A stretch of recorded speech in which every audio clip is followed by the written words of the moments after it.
This is the agenda. They're at the back. Are you more than welcome to look at this one? So, all I really want you to do is only about 10 minutes. I won't do 10 minutes. Oh, God. How are you?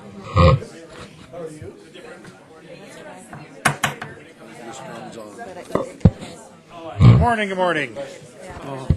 Is this thing on? Yes, it is. Don't worry.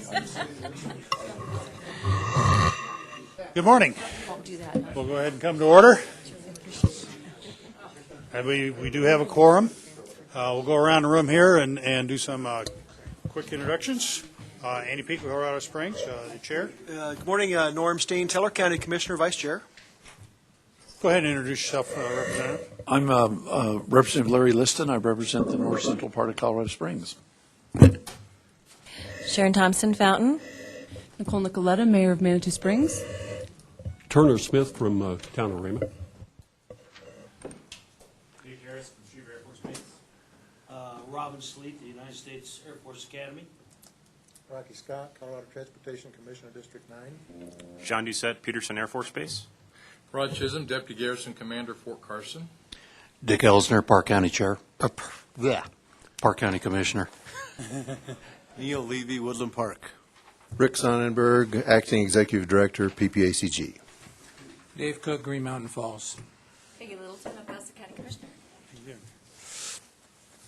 Okay, we have before you the agenda.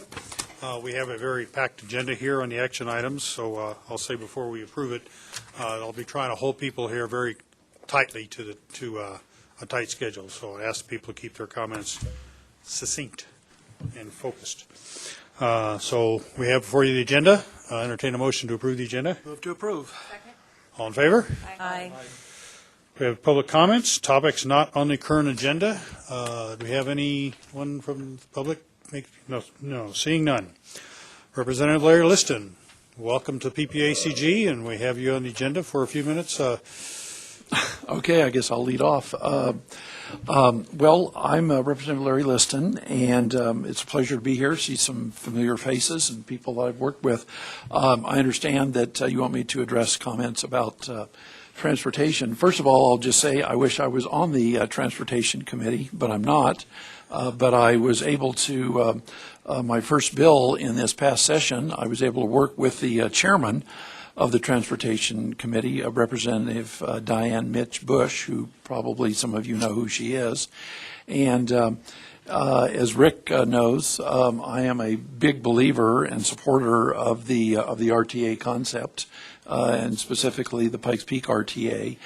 And a few years ago when I was in the legislature, I had carried legislation that would enable the RTAs. Right now, as you know, they're all based on sales tax, which is all well and fine, but there is basically an upper limit or a certain limit as to how much you can tax people on sales tax without having it turn into a real negative.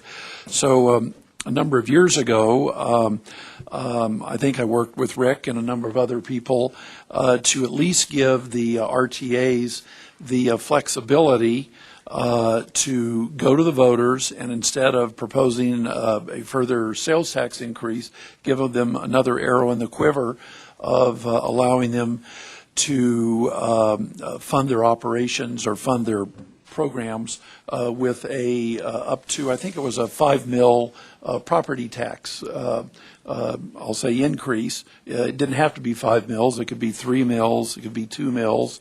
And to maybe offset that a little bit, you might even be able to reduce the sales tax. That bill passed, when was that, Rick? 2009. Gosh, time flies. I'm glad you could remember that. Anyways, it passed, and but it also had a sunset on it, which I believe that's part of the reason why our RTA has been so successful, is that the people who devised this were wise enough to put a sunset on it. So my concept for this was to also have a sunset on it, so it just wouldn't go on in perpetuity. And so it was going to sunset again, and I worked with Representative Mitch Bush to basically just keep that in effect. I'm not sure if any of the RTAs have used the arrow in the quiver with the property tax, but whether they have or they haven't, I think it's a good tool to have.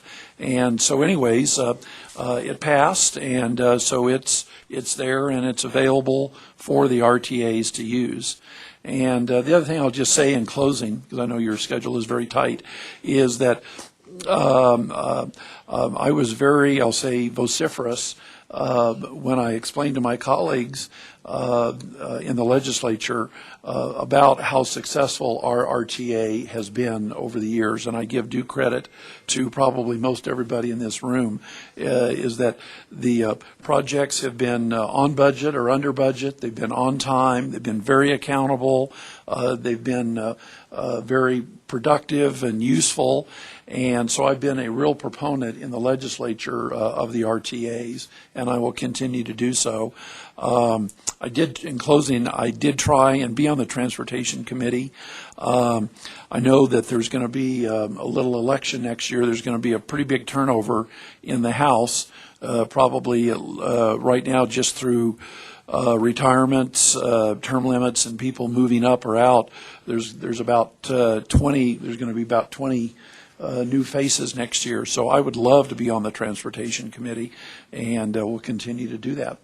And with that, thank you very much for having me. I'm glad to be here. Well, I'd like to open it up for questions, if anybody has any. Trustee Smith.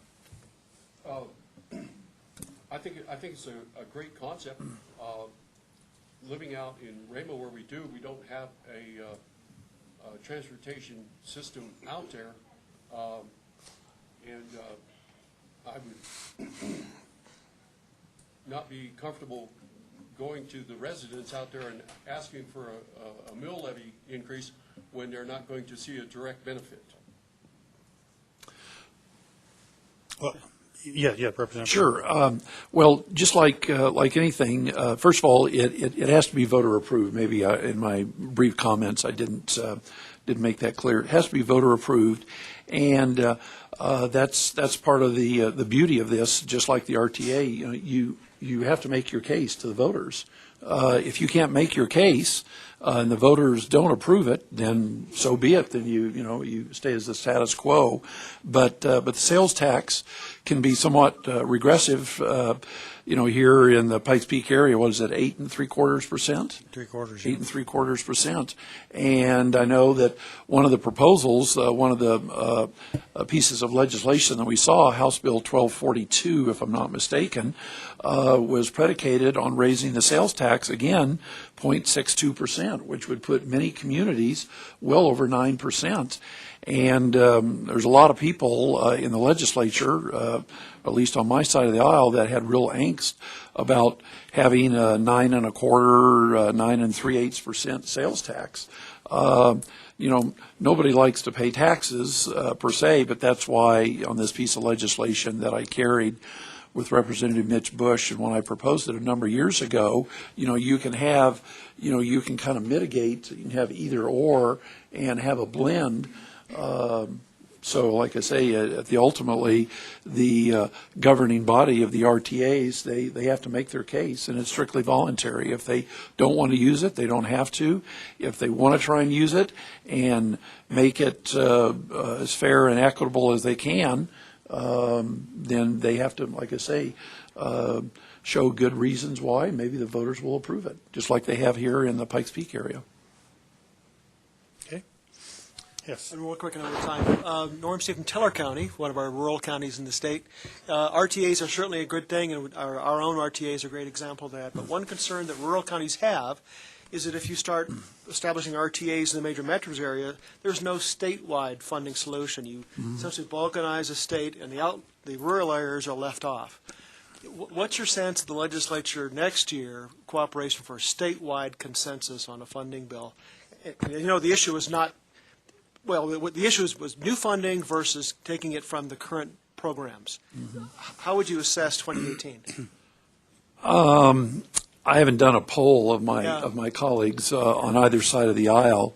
there's definitely the will. It was not for the lack of the will of wanting to fund, be it I-25 or a lot of the other necessary construction projects in the state. It was just the method of how to do it. Obviously, like I say, 1242 was to raise the sales tax. Personally, I didn't agree with that, and it didn't pass, at least out of the Senate. Passed the House, but not out of the Senate. On our side of the aisle, I can't remember the exact specifics, but I know that there were a couple of alternative proposals for transportation funding.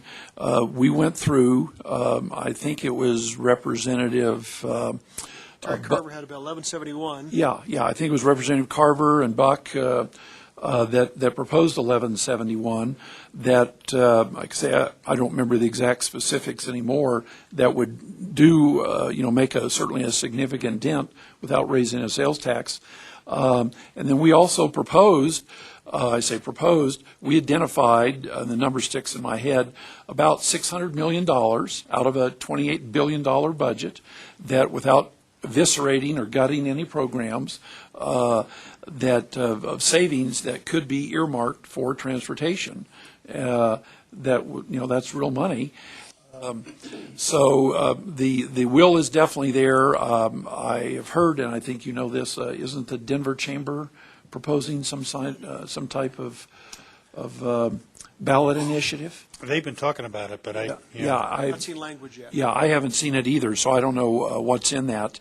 For the record, at the end of the session, Senate bill, I get the numbers mixed. 267? 267, yes. Passed. Yes, it passed. And for the record, I did vote for that.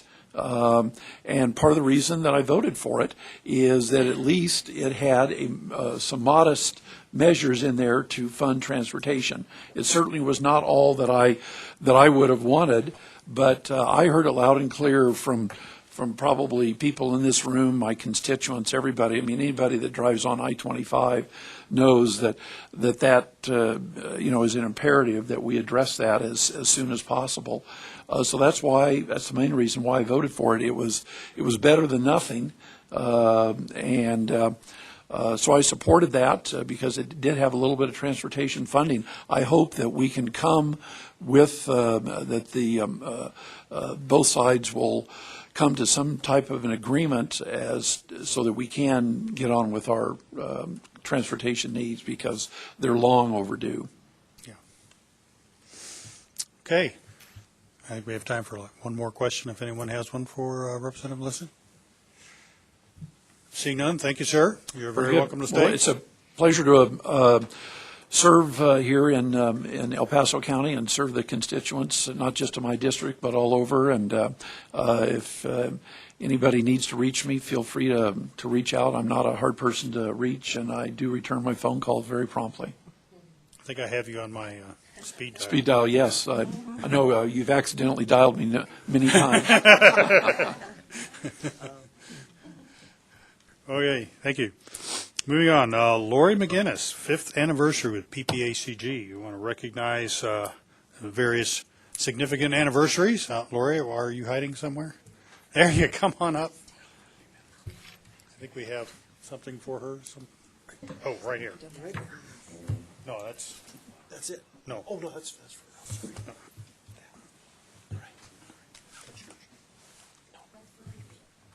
This is for her? I get presents? Yes, you get a present. It's going to be an optical course. Used to stepping over this pooch. Lori, I want to recognize you for all the fine work that you've done. Yeah, thank you. Is there a photo? Yes, there is a photo. A photog. Photog.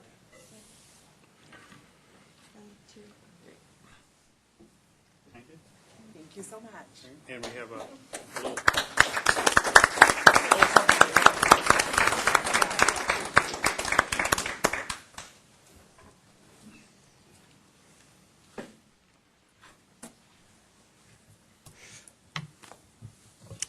We also have a resolution of appreciation for Dr. Jim Null. I know you're here somewhere. Where are you? hiding in the corner? There, there he is. Sure, I'll go ahead and read this resolution from the resolution by the Pikes Peak Area Council of Governments Board of Directors. That's not the right one. Here it is. Resolution, Pikes Peak Area Council of Governments Board of Directors acknowledging appreciation to Dr. Jim Knoll on today's date. Whereas in 2004, PPACG approved the creation of a non-voting seat representing transit on the PPACG Board of Directors. Whereas Dr. Jim Knoll served as a non-voting transit representative from 2004 to 2017 until federal requirements shifted to require an official of an MPO transit provider. And whereas Dr. Jim Knoll has served as a transit representative for Colorado Springs MPO in an exemplary manner, and whereas Dr. Jim Knoll encouraged the efforts from the board level to support transit needs throughout the region, whereas the September 2017 Pikes Peak Area Council of Governments Board of Directors meeting is his final meeting as a member of the PPACG Board of Directors. Now be it therefore resolved, the Pikes Peak Area Council of Governments Board of Directors wishes to acknowledge their deepest gratitude to Dr. Jim Knoll for his commitment to regional transit planning and collaboration and for his dedication to the advancement of the PPACG organization. Mr. Chair, I move to adopt the resolution. Second. All in favor? Aye. Can I give a speech? You now this is your time. Oh, you may not. You may wish you had 2 hours. No, it's an interesting thing. I was reflecting back. I don't know if I should tell you it was 1970 or not, but I graduated with a PhD, and I went to a employment meeting. You know, they used to have them in various places around the country, and the two older professors in my department looked out after me like, you know, nobody's touching our professor. And I came in to this town, and I had wanted to come to Colorado.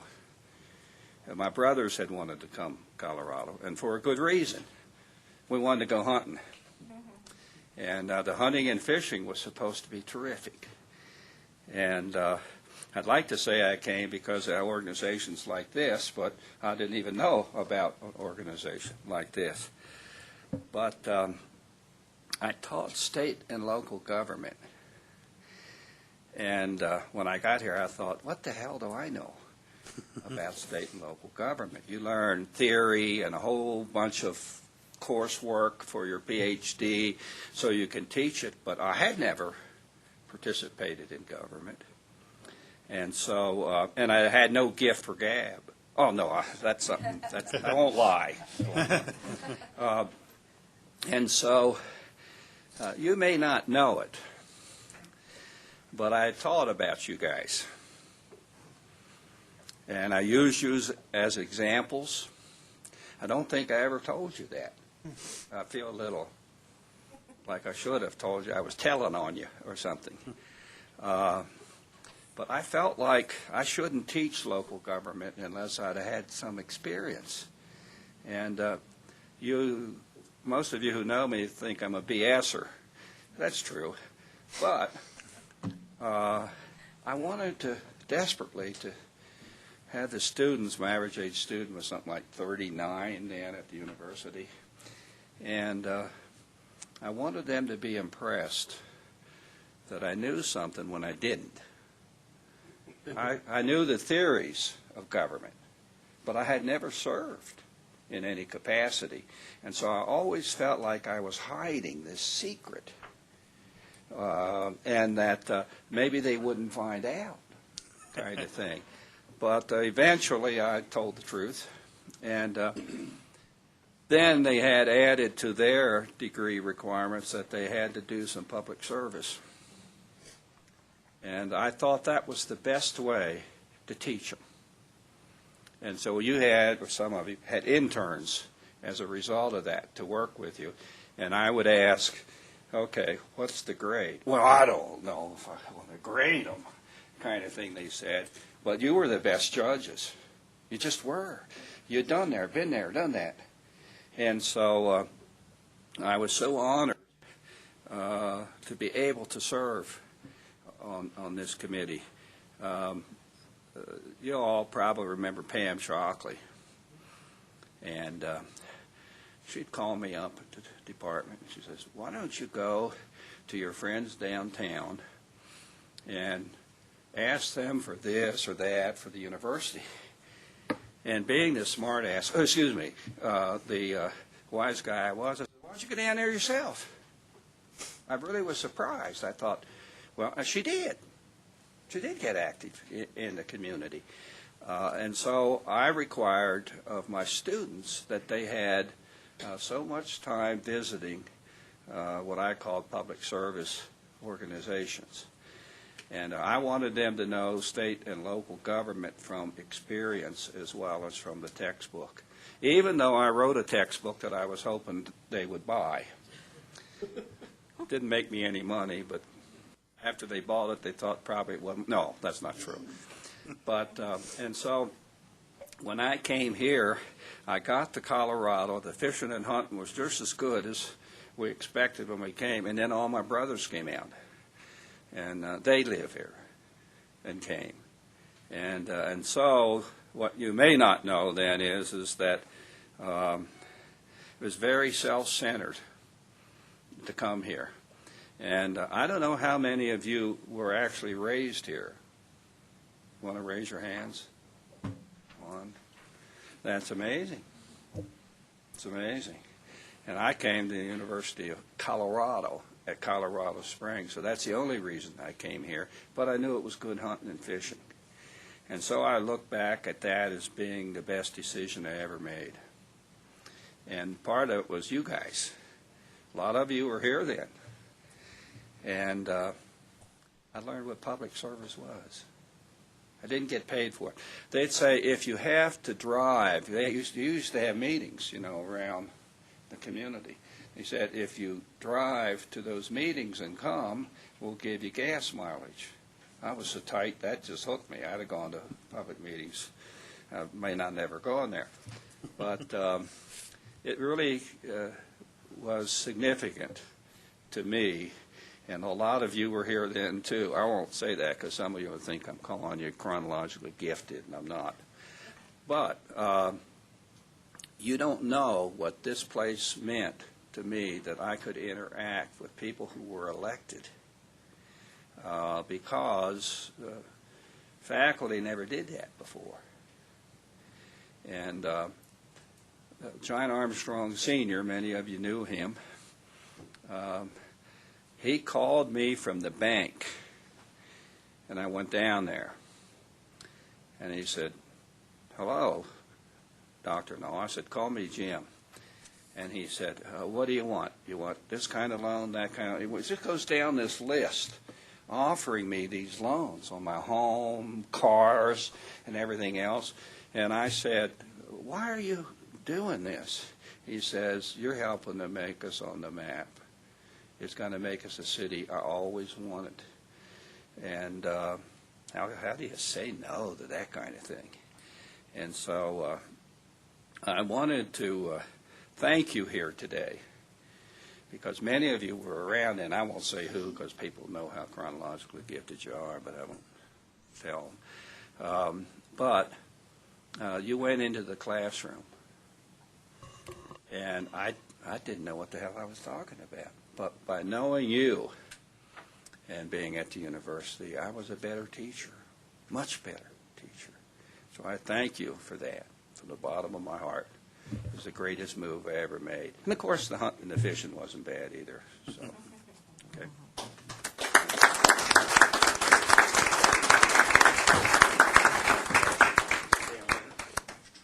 Have a seat. Not so fast. Andy, do we want to get a picture with this behind us? Can I make one remark? Having known Do I have to sign it? Mr. Knoll for quite some time, Oh, my goodness. Sally Clark, private citizen now, but I just wanted to thank Jim Knoll for his service. I had the privilege of knowing him when I was a neighborhood rabble-rouser, and he was on city council and then joined city council. And then as not only as a county commissioner, but seeing Jim's tireless efforts towards transportation and mobility in this community, and all of his volunteerism. Even when he was off of city council, he has still been a regular attendee here at these meetings. And I just wanted to say from the bottom of my heart, thanks, Jim, for all of your service over the years. Well,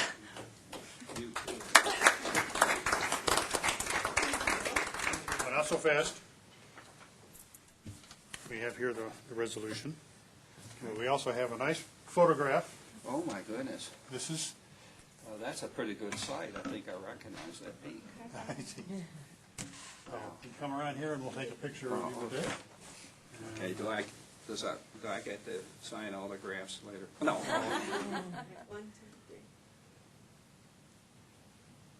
right. You know, I think all of you were here when I came. Does that make you feel good? Yeah. I don't want to drop this. Okay. Am I sitting up here still, or do I leave with my dog?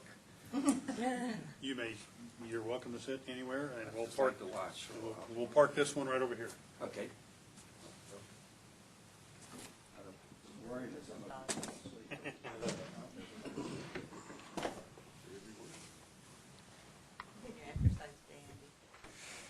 Yeah. Okay.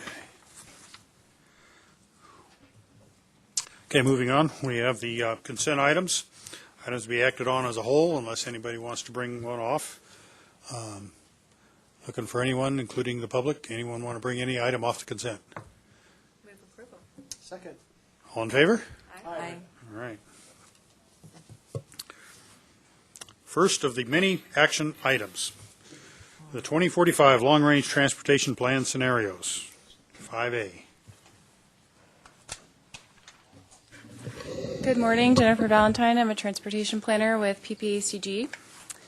So I actually gave a pretty detailed presentation about this item at last month's TAC and CAC, but in the interest of time today, there are just 2 points that I wanted to emphasize about this item. The first is how the scenarios were developed, and the second is how we plan to use them. So the scenarios were developed as a result of a pretty extensive stakeholder and community outreach process. PPACG staff hosted a scenario planning workshop in June where we asked participants to help develop storylines describing how a list of 15 different contributing factors might lead to or operate in 3 different built environments, or as we called them, underlying land uses. Next, we attended 6 events throughout the region in July and August to get similar types of input about the scenarios from members of the community. Staff then combined the feedback from the workshop and the community events. Fortunately, there was a lot of consensus about which factors people thought would be significant in each underlying land use, with enough variation to make us glad that we invested time in 2 different types of outreach. The storylines associated with each scenario are meant to help explain how these underlying land uses could come to be or how they might work. The storylines are really what customize the scenarios for our region. So, for example, one of the contributing factors we identified for discussion was water quality and availability. This issue might also be a major concern in another community like Phoenix or Chicago, but we feel that their take on the issue would be very different and their concerns would impact future development in a different way. So pending approval, I would next start building each of these scenarios in our land use model, which is Urban Sim. We envision the process of developing the scenarios in Urban Sim as both iterative and collaborative.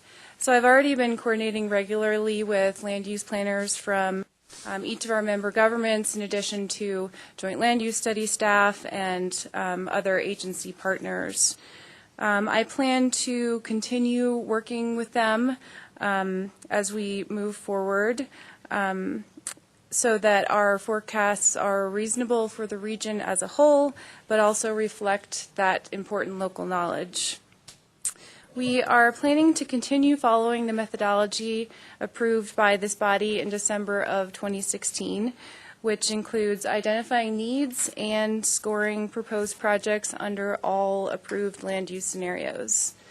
Just a reminder, a key benefit of scenario planning is that it helps communities make investments, or in this case, choose transportation projects that are robust under a range of reasonable possible futures.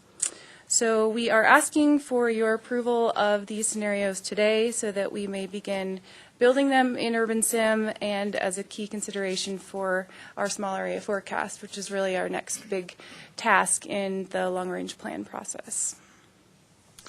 Okay, any questions, comments? Yes, sir. Just a quick question on scenario development and going forward. Technology is going to have an enormous impact on the economics of mobility soon, like certainly within the window here.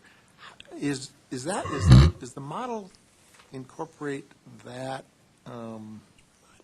that new force into the land use pattern predictions? So Urban Sim in particular can't specifically address technology.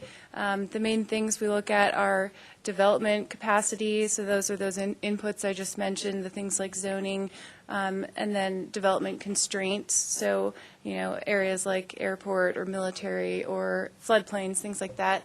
We're hoping to use the storylines to help guide the formation of the scenarios in Urban Sim, so they're kind of things we keep in the back of our minds the whole time, and they're more like explanatory factors, so technology would be one of those.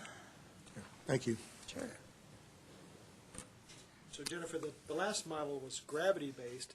I'm an economist. I know what an econometric model is, but what's a gravity-based model? Yeah, so it's basically kind of what it sounds like. If you had a large cluster of housing or a big office park, it's sort of attracting like to like. So maybe that blob of housing continues to expand. Okay, so econometrics looks at economic behavior statistically over a large population. Right, so Urban Sim is a real estate development model, so it looks at the price of land, recent development activity, and it tries to simulate real-world market behavior. So it's a very different approach and considered a sort of a more robust land use model. Fair to say that it has more weight to it? I'm sorry. Oh, man, it's too early for that. Too early for that. Any other questions, comments? Okay, we have on this for your approval. Entertain a motion to approve. Thank you, Mayor. Okay, motion and a second. All in favor? Aye. Aye. Any opposed? All right. Thank you. That's a lot of good. More work to come. Okay, action 5B, 2045 long-range transportation plan targets.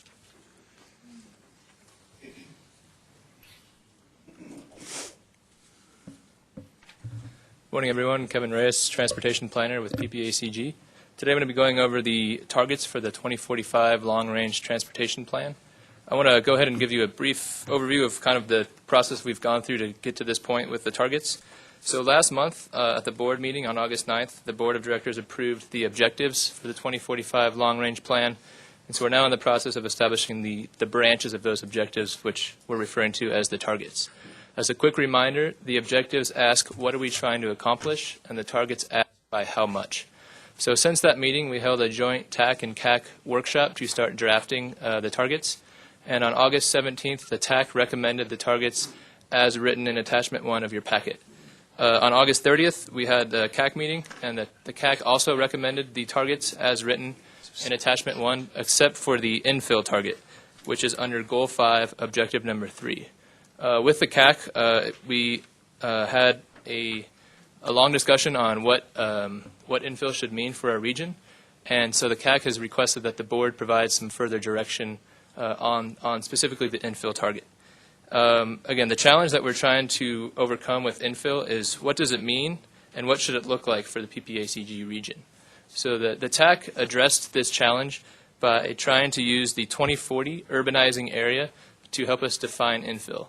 So if you look in attachment number 2 of your packet, you can see what I'm talking about with the urbanizing area. I'll pull it up here as well.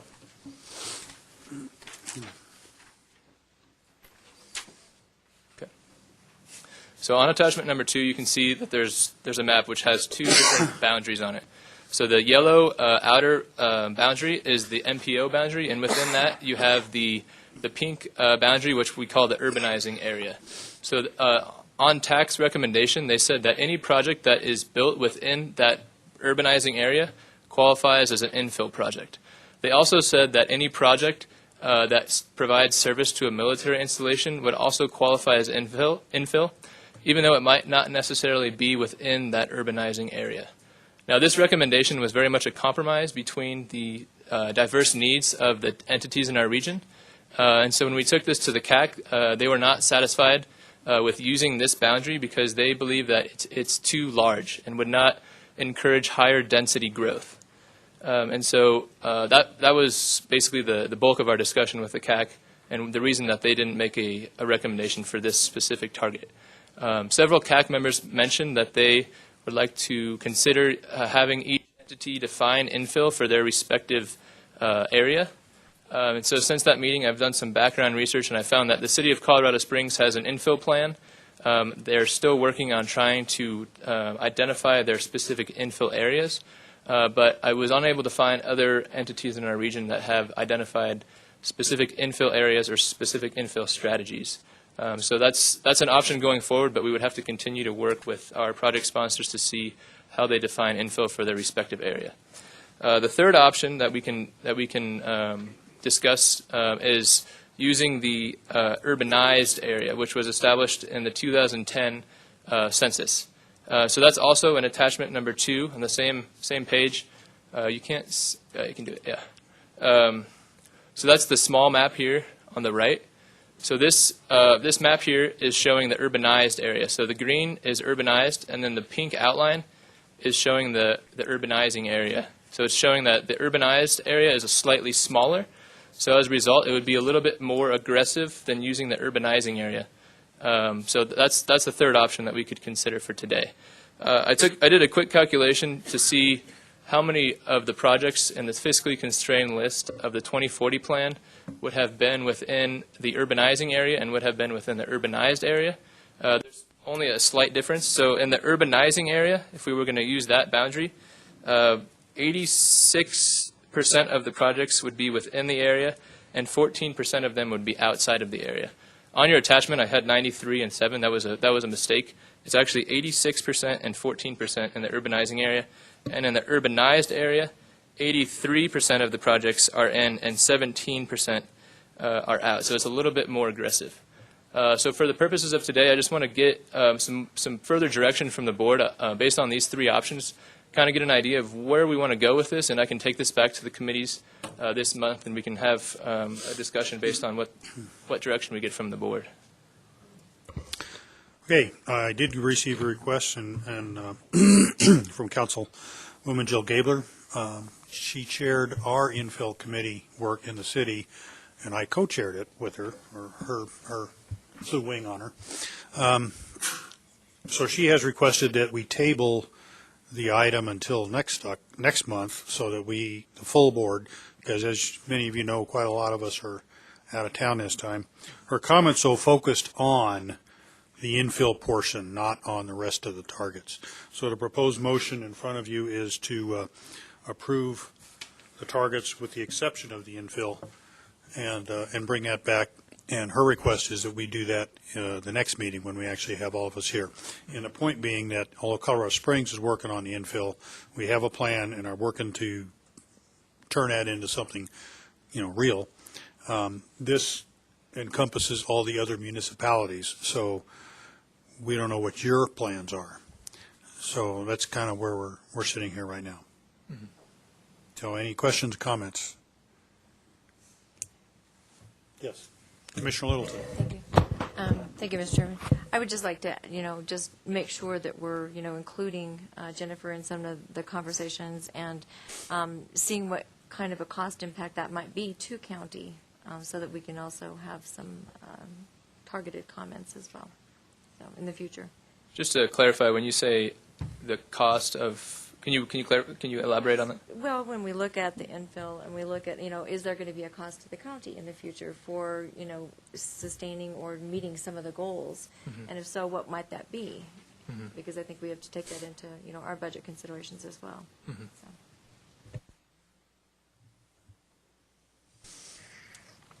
Okay, any other questions, comments?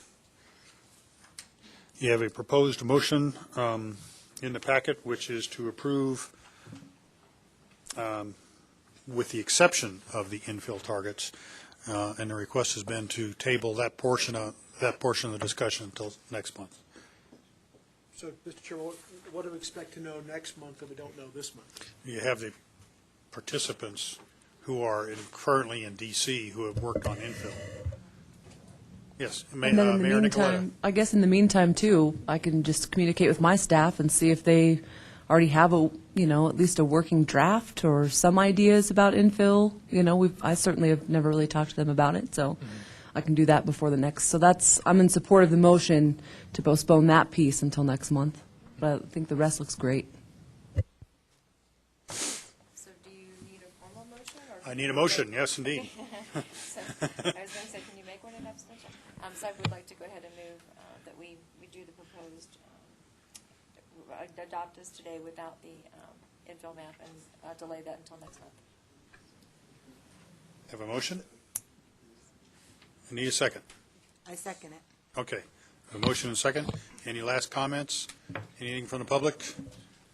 Just to be clear, Mr. Chair, your suggestion was to delay the action completely until next week on the agenda, but the motion on the table now is to proceed with the motion to adopt the objectives and targets with the exception of the infill target. Yeah, let me clarify that the conversation I had with Councilwoman Gabler was she was focusing on infill. She asked to table the whole thing, but her comments only talked about infill. Okay. So the motion is to approve all the targets except for infill And address that target next time. next month. I want to make Councilwoman Thompson. Yes. we did discuss 3 separate boundaries, so I want to make sure which boundary the motion is using. Is it using the smoothed urban boundaries based on the 2040 TAS, or is it using the comparison of the census 2010, or the smoothed, or the urbanized, or he did give us 3 proposals, so which one is the motion using, which map? So just to clarify, we're not addressing any of the boundaries at this point. We're completely excluding this infill target. Okay. And we're going to it sounds like we're going to go ahead and discuss it next month. Next month. Correct. And I actually do have a question myself. Just in the meantime, going back to our committees in October, I think the CAC was hoping to get some sort of direction from the board on which one we want to focus on. I don't know if we want to address that today or if we want to wait until October and then with the board and then bring it back to the board in November for approval. But I just wanted to get an idea if you want me to bring this back to the committees this month just to get with a little bit more direction for infill, or if you want to just completely wait another month. The request was to wait another month for the board action because that's where both committees have essentially sent this up to the board and said, what do you want? So we need to address that at the board, but we need to do that in October when we have the people here. I saw 2 hands over here, so Trustee Smith first. Does what Colorado Springs is doing have any funding implications for other communities? I'll say it flat out, no. This is the infill plan of Colorado Springs is Colorado Springs. Talking about just measures to try to drive infill within it. Now, to the extent that it keeps development in the city and not out in the county, then I guess you could say there's some impact. But our effort is focused on Colorado Springs. Mayor Nicoletta. So not only do we want to talk about, at least when I take this back to my people, infill, but also these possible 3 areas to include in that, right? So we might not, is it possible we won't be taking a vote next month because you'll need to go back to the CAC regarding one of the urbanizing, or smooth? Is that right? So it'll be more of just a discussion That's a item? distinct possibility that this is going to be We'll take that up offline, but I think right now we're tabling that portion till next month for our discussion, and we could come out of that with information sending to either approving something or sending back to the two committees. So, maybe. Okay, any other comments, questions?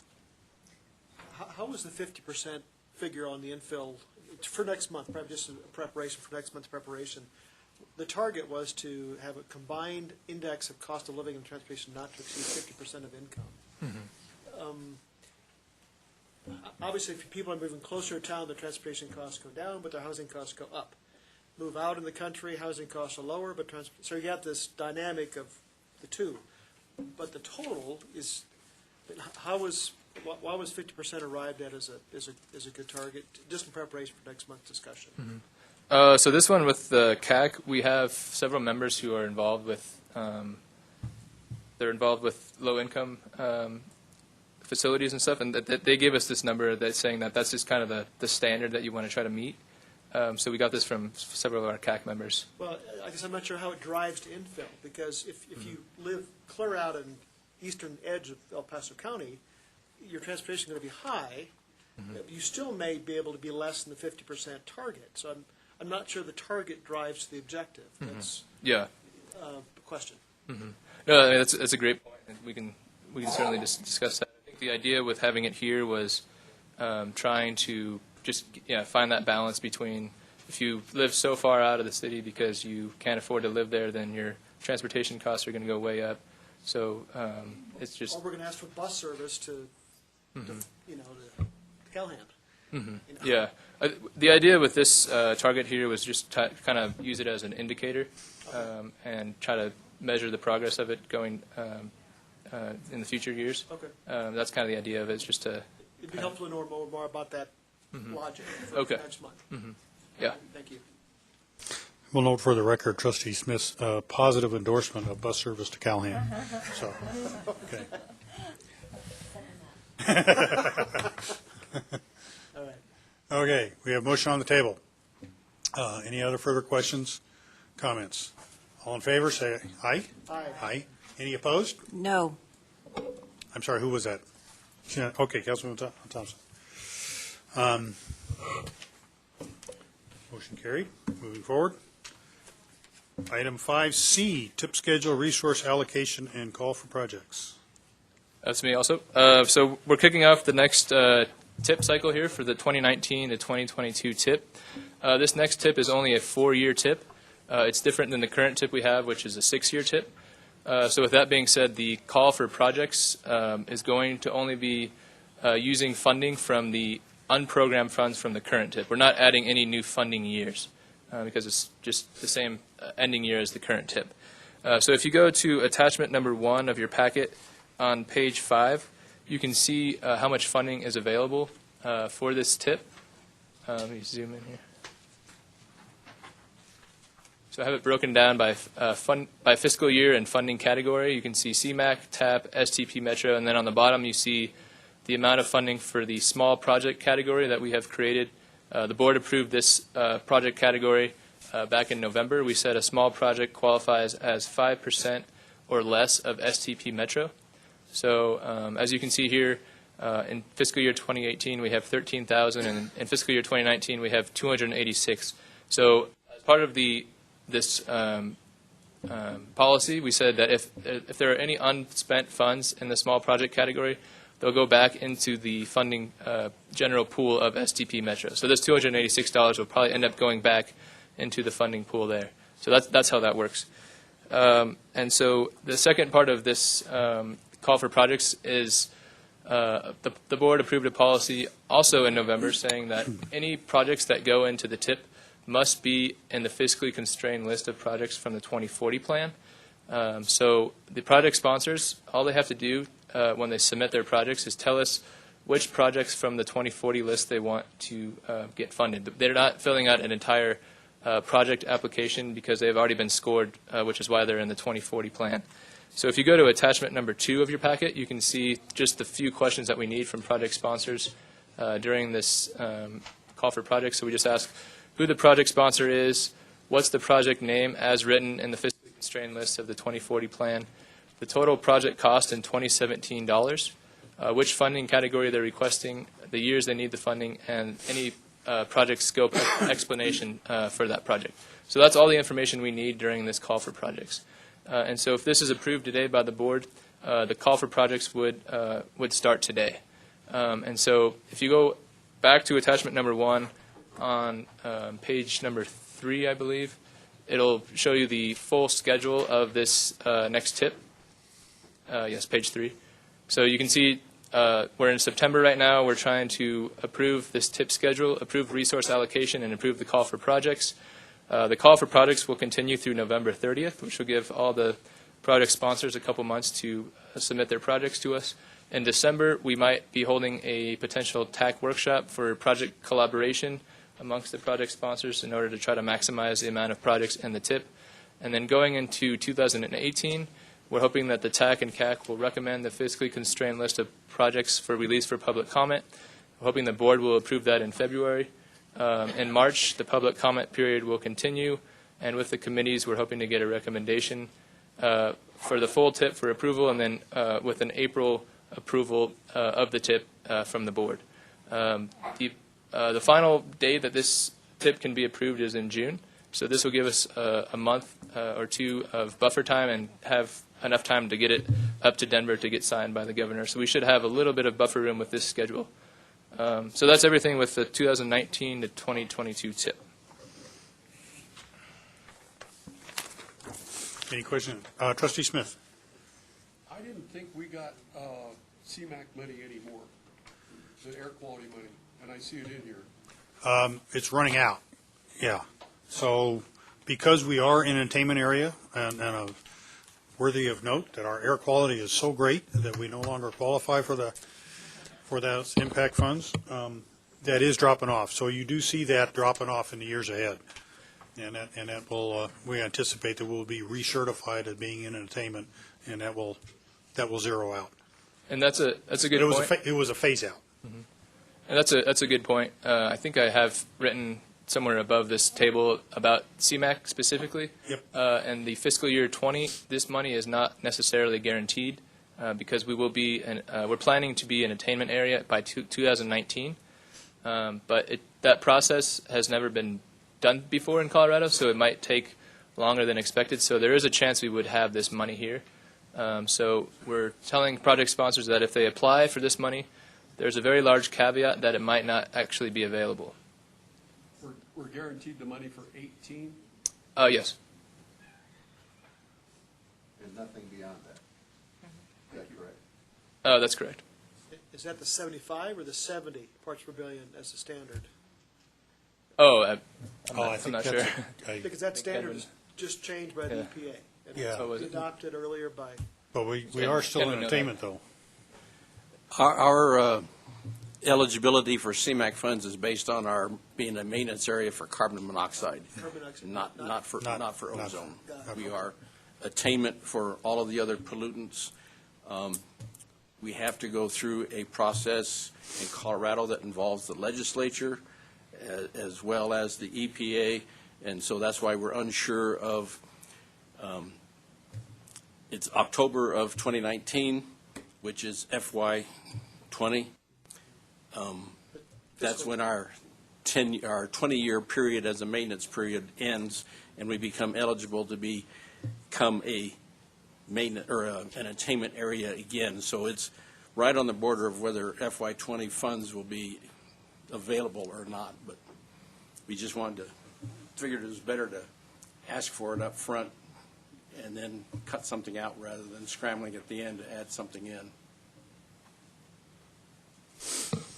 But just to underscore the local commercial, we're in attainment for everything across the board on every standard on air quality, which is awesome.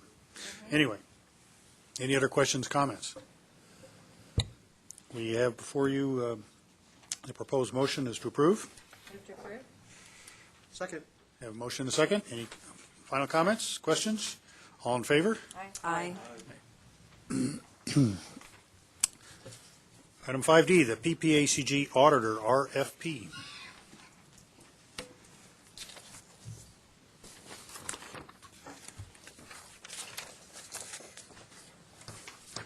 Good morning, Casey Partridge, Finance Manager, PPACG. I am requesting a motion and approval of that motion for new or renew our auditing firm. We go out for audit every 3 to 6 years. It's been 6 years since we've had the same auditor. Our current auditor is Logan and Associates, and we sent out 5 emails to local and CPA firms, and we received 3 proposals back, which you have a comparison in your packet. We received a proposal from Swanhurst and Company, Logan and Associates, and Stockman Cast Ryan. Swanhurst and Logan are both Denver auditing firms. Stockman Cast Ryan is a local firm. And we are required and have been required for a single audit. So the range of proposals goes from a start of $12,000 for Stockman Cast Ryan, all the way up to $21,000 final for Swanhurst. So I'm asking for a motion and a decision on an auditing firm for the next 3 to 6 years. And I will stress that they're asking us to make this selection, and they have not made a recommendation to us. The date is there. Commissioner Littleton. Thank you. And so all of these have been vetted as far as their capability and looked at in that capacity as well? Yes, Okay. yes, they're all qualified to perform. Logan and Associates, about 80% of their audits are, 80% of their work is audits, 85% is government entity. They're a smaller firm. It's Kyle and 1 or 2 staff people, whereas Stockman is a larger firm, so their auditing is less, but they still do quite a number of government audits. You looking for a motion at all? Well, open for discussion here at first before we do that. Commissioner Steen. Is there a concern that we're continuing, if we were to continue with the same firm, that there would be lack of objectivity because we've developed a relationship with the firm and they would miss something that a firm that had not had a relationship would be more objective? Yeah, well, there's 2 schools of thoughts on changing auditors. One is you get a new perspective if you change auditors, and they may be looking at things in a different manner. The other school of thought is that you lose the history, and it may take longer for them to get up to speed on what type of information they need to be looking at for us. Does, is there any legal requirement why we should not, why we could not continue, or? No, there is not. We've been researching that, and we've actually talked to some staff at the City of Colorado Springs, El Paso County. Nobody has a policy in place that they are required to change auditors. We've talked to state auditing communities and things like that, and nobody recommends or has a hard and fast rule that you have to do that. That's up to the board. It's a board decision. Councilwoman Thompson? So Stockman was local? Yes, they are local. I'm just into local business, keeping money local jobs, spending money locally when they get paid. So I would second that. that's just my opinion. When we have obviously 3 qualified candidates, but 1 is local, I would lean towards the local candidate. Mayor? Question for you is Logan and Associates we've used, but we still ask for an RFP. They're clearly the least expensive, and maybe a benefit is they know our history, so when the time comes, it might take us less in resources to produce whatever we need to produce. I guess my question is, why would we ask for the RFP if we're going to go right back to Logan because of the things I just mentioned? Well, actually, Logan and Associates is, when you take into account the peer review and the single audit requirement, they're at $15,500. Stockman Cast starts at $12,000 for the first year and then goes up every year until they reach $15,000 at the end of 2022. So. And the metrics of the 40% audit, of which 20% government entities, shouldn't really come into the equation. Is that what you're telling me? Well, because of the size of Stockman Cast, and they're a much larger firm, they still do. Even though they're only 40% audit, they do 200 audits a year within their firm. So because of the relationship in size and the number that, and size of the entity. Great, thank you. And I know they've all given us proposals. I have all three proposals, and they've used, some of them have done work within the local communities and with the local governments and government entities, so. Yeah, and just to clarify that we have them on a contract for a set time, and we have a periodic recompete. So that's all. Mayor, Nicoletta. Yeah, so I was just going to see if you had a follow-up to the other piece of his, so I figured that's what it was. And I'm all for local business too, but I'm also for continuity and for ease of staff dealing with folks that obviously they're not opposed to, or I think we'd have a different recommendation or a recommendation. So, and they've worked, so I'm fine with sticking with Logan. I'm not attached to it, but for those reasons I said, I think it's a good move. Did I see another hand over there? Trustee Smith.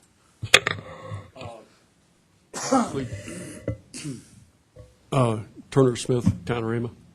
I actually know of two municipal governments that use Logan and Associates and have no problems with them.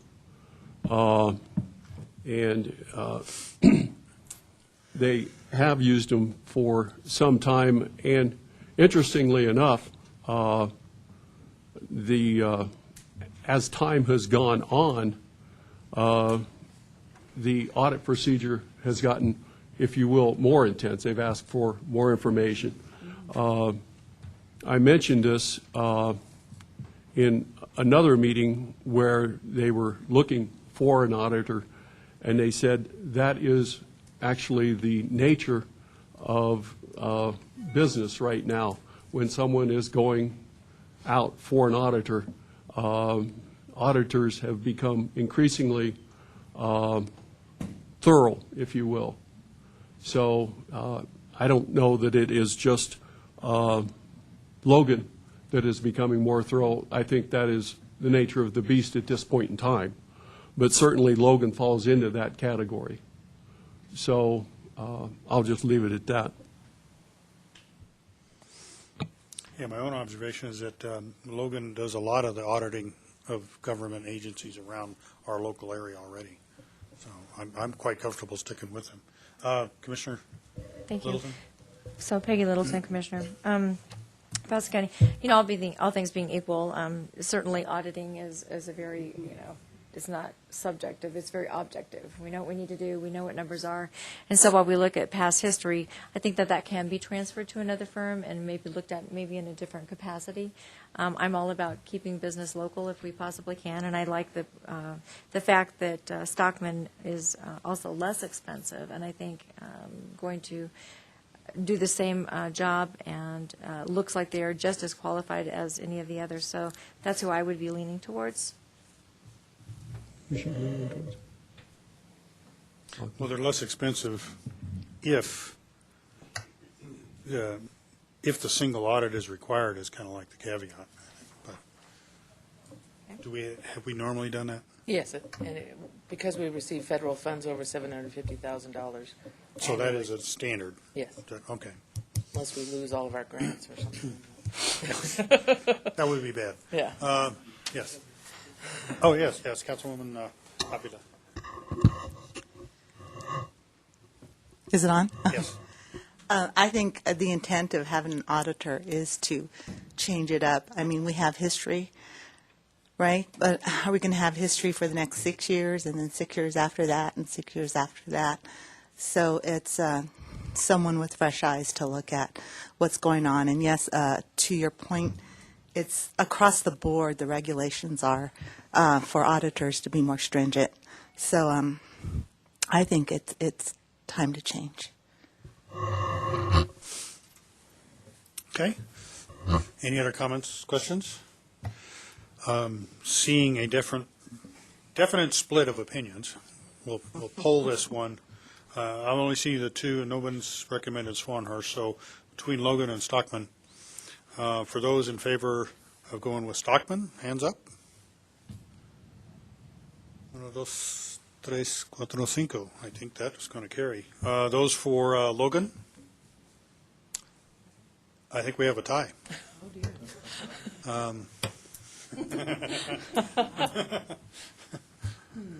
Okay. Are there any intangibles that either one offers, such as, I don't know, Free Coke? Free Coke? I don't know. I don't know.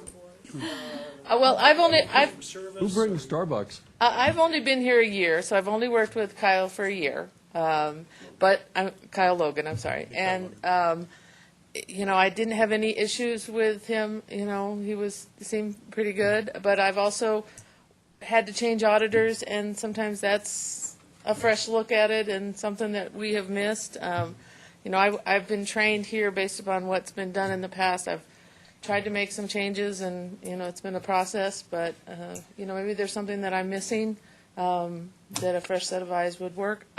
But history is good, too. So this is your decision. Shop local. Doesn't Manitou Springs say shop local? Well, I've worked with Stockman, Cass, and Ryan in a past job, and brought them in as a new auditing firm, and it was not a big, long process, so. Mayor? To make that change. Oh, I'm sorry. Yeah, you. Right. Commissioner, I'm sorry. Big Elsner Park County. Having spent all of my career up until about 6 months ago in the private sector, and looking at what some audit firms have done, if you think back to Arthur Anderson and some of those that get a little too comfortable, I am always in favor of keeping an auditor for 3 to 4 years and then switching to make sure that they don't reach a comfort level where things are being missed. Commissioner Littleton? So I did have a question, just maybe this would have been the defining factor. So do they charge us for mileage coming back and forth from Denver, the Logan one? No. No? Okay. There's no cost. Last year, there was no additional cost that was involved with, than what they had. Have they been late? Because I-25 has been closed down. Just saying. Got to get that in there, huh? I just would like to put a plug in for local business. When they're going up a lot of times against a larger companies from Denver, Pueblo area, and anytime we can stick behind our words by local, which we're all pushing in our communities, I think sometimes you just have to do it. And so if anybody would consider leaning that direction, I would appreciate it, just because of, support your local people. I'll lean that way. So. I think that's a great idea, but I think you also want to make sure you're going with quality, and I'm not I saying understand. I this think they're person all isn't quality. I'm three just saying. qualified. You want to make Yeah. sure that we're getting a qualified individual. Yeah, just local, isn't it? Yeah, just No, a it's comment. I would not like just to- local. I I don't would think she just would like have to hear brought us. from- I don't think she would have brought us people that were unqualified. No, these all three are very, very well qualified. Okay. Good established firms, solid credentials. Okay. And looking at the two of them, it's tough to make a call. Absolutely. Commenting on the mileage comment, I've done fixed fee contracting, and I calculated that in my proposal. So Yeah, you have to. I know how to do that, and that was going to the East Coast. Jeez. So is that a changed vote? That's correct. Okay, we'll do another poll. And I'll say personally that going for the local business is a very compelling argument. So I wasn't hard over on either one of them. So I'll support that. All in favor of Stockman? 1, 2, 3, 4, 5, 6, 7, 8, 9. Okay. Okay, we got it. Thank you. That's a motion, then? Okay, thank you. They would like a more official motion. They would like an official motion. Okay. I'll entertain a motion to select Stockman as our auditor. So moved. Motion? And a second. And a second. All in favor? Aye. Aye. Any opposed? All right. I think, was that a 3 or 5 year? I forgot. 3 with a 3-year extension. Was it a 3-year option? Okay. PPACG Board of Directors bylaws update, item 5E.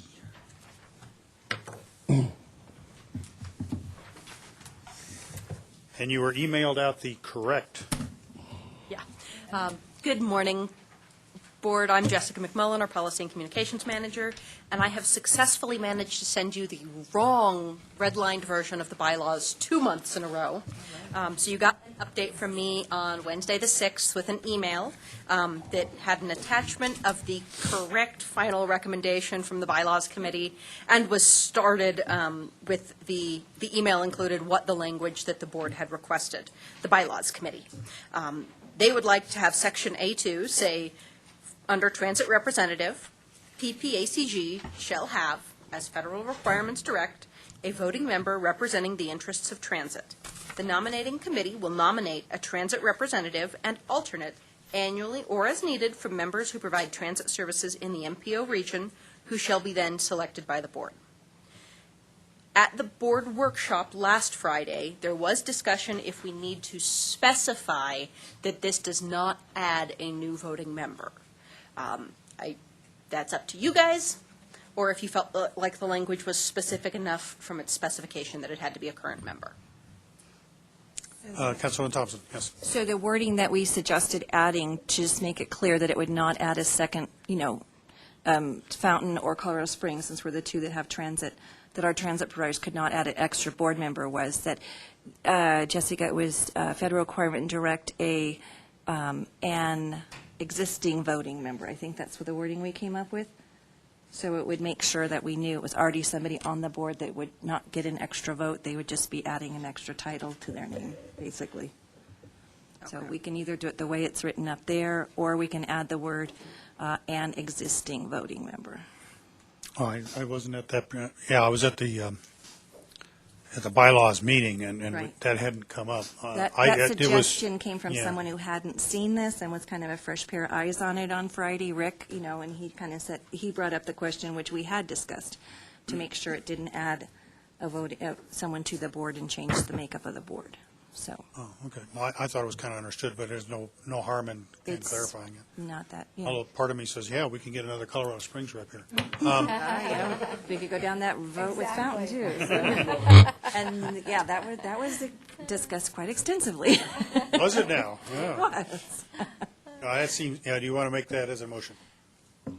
If we want to clarify it to make it an existing voting member, that's fine. Yeah, I think Jill I showed it to Jill on Friday, and she was okay with it, so. Okay. Do you want So to make that a motion? I need a motion. Okay. You want to make that a motion? Yes. Adopt as amended to change it to an existing voting member. Does that work? Do I have a second? Second. Motion and a second. Any discussion last round? No comments? All in favor? Aye. Aye. Any Thank you opposed? all for understanding. We're done. We're done. All right. We're done. I don't know. I can't At least 5, I I think. don't know. But we're done. Woo-hoo. Okay, moving on to the information items.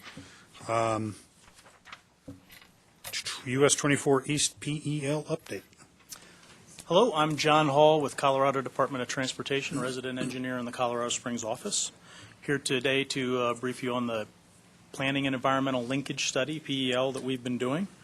Pretty much, we've already briefed the TAC, sort of the CAC. Due to time constraints, they had it in their packet and all, but we did get bumped off, and they had the videos that they could look at, and that's the option they decided to go. And now here today to discuss with you all. Pretty much would like to give you an understanding of what we've been doing, where we are now, and a little bit of what's coming up next on the study. Our study area is basically US 24 from Powers Boulevard all the way to the eastern boundary, El Paso County boundary. Split into segments for our study. The westernmost segment from Powers to about Constitution is about 4-mile stretch. Then a 6-mile stretch to Falcon, and then 3 about 10-mile segments to Peyton, to Calhan, and to the El Paso County boundary around Rama. So a planning and environmental linkage study, PEL, it's intended to help get public outreach, local government involvement, initiate the NEPA process.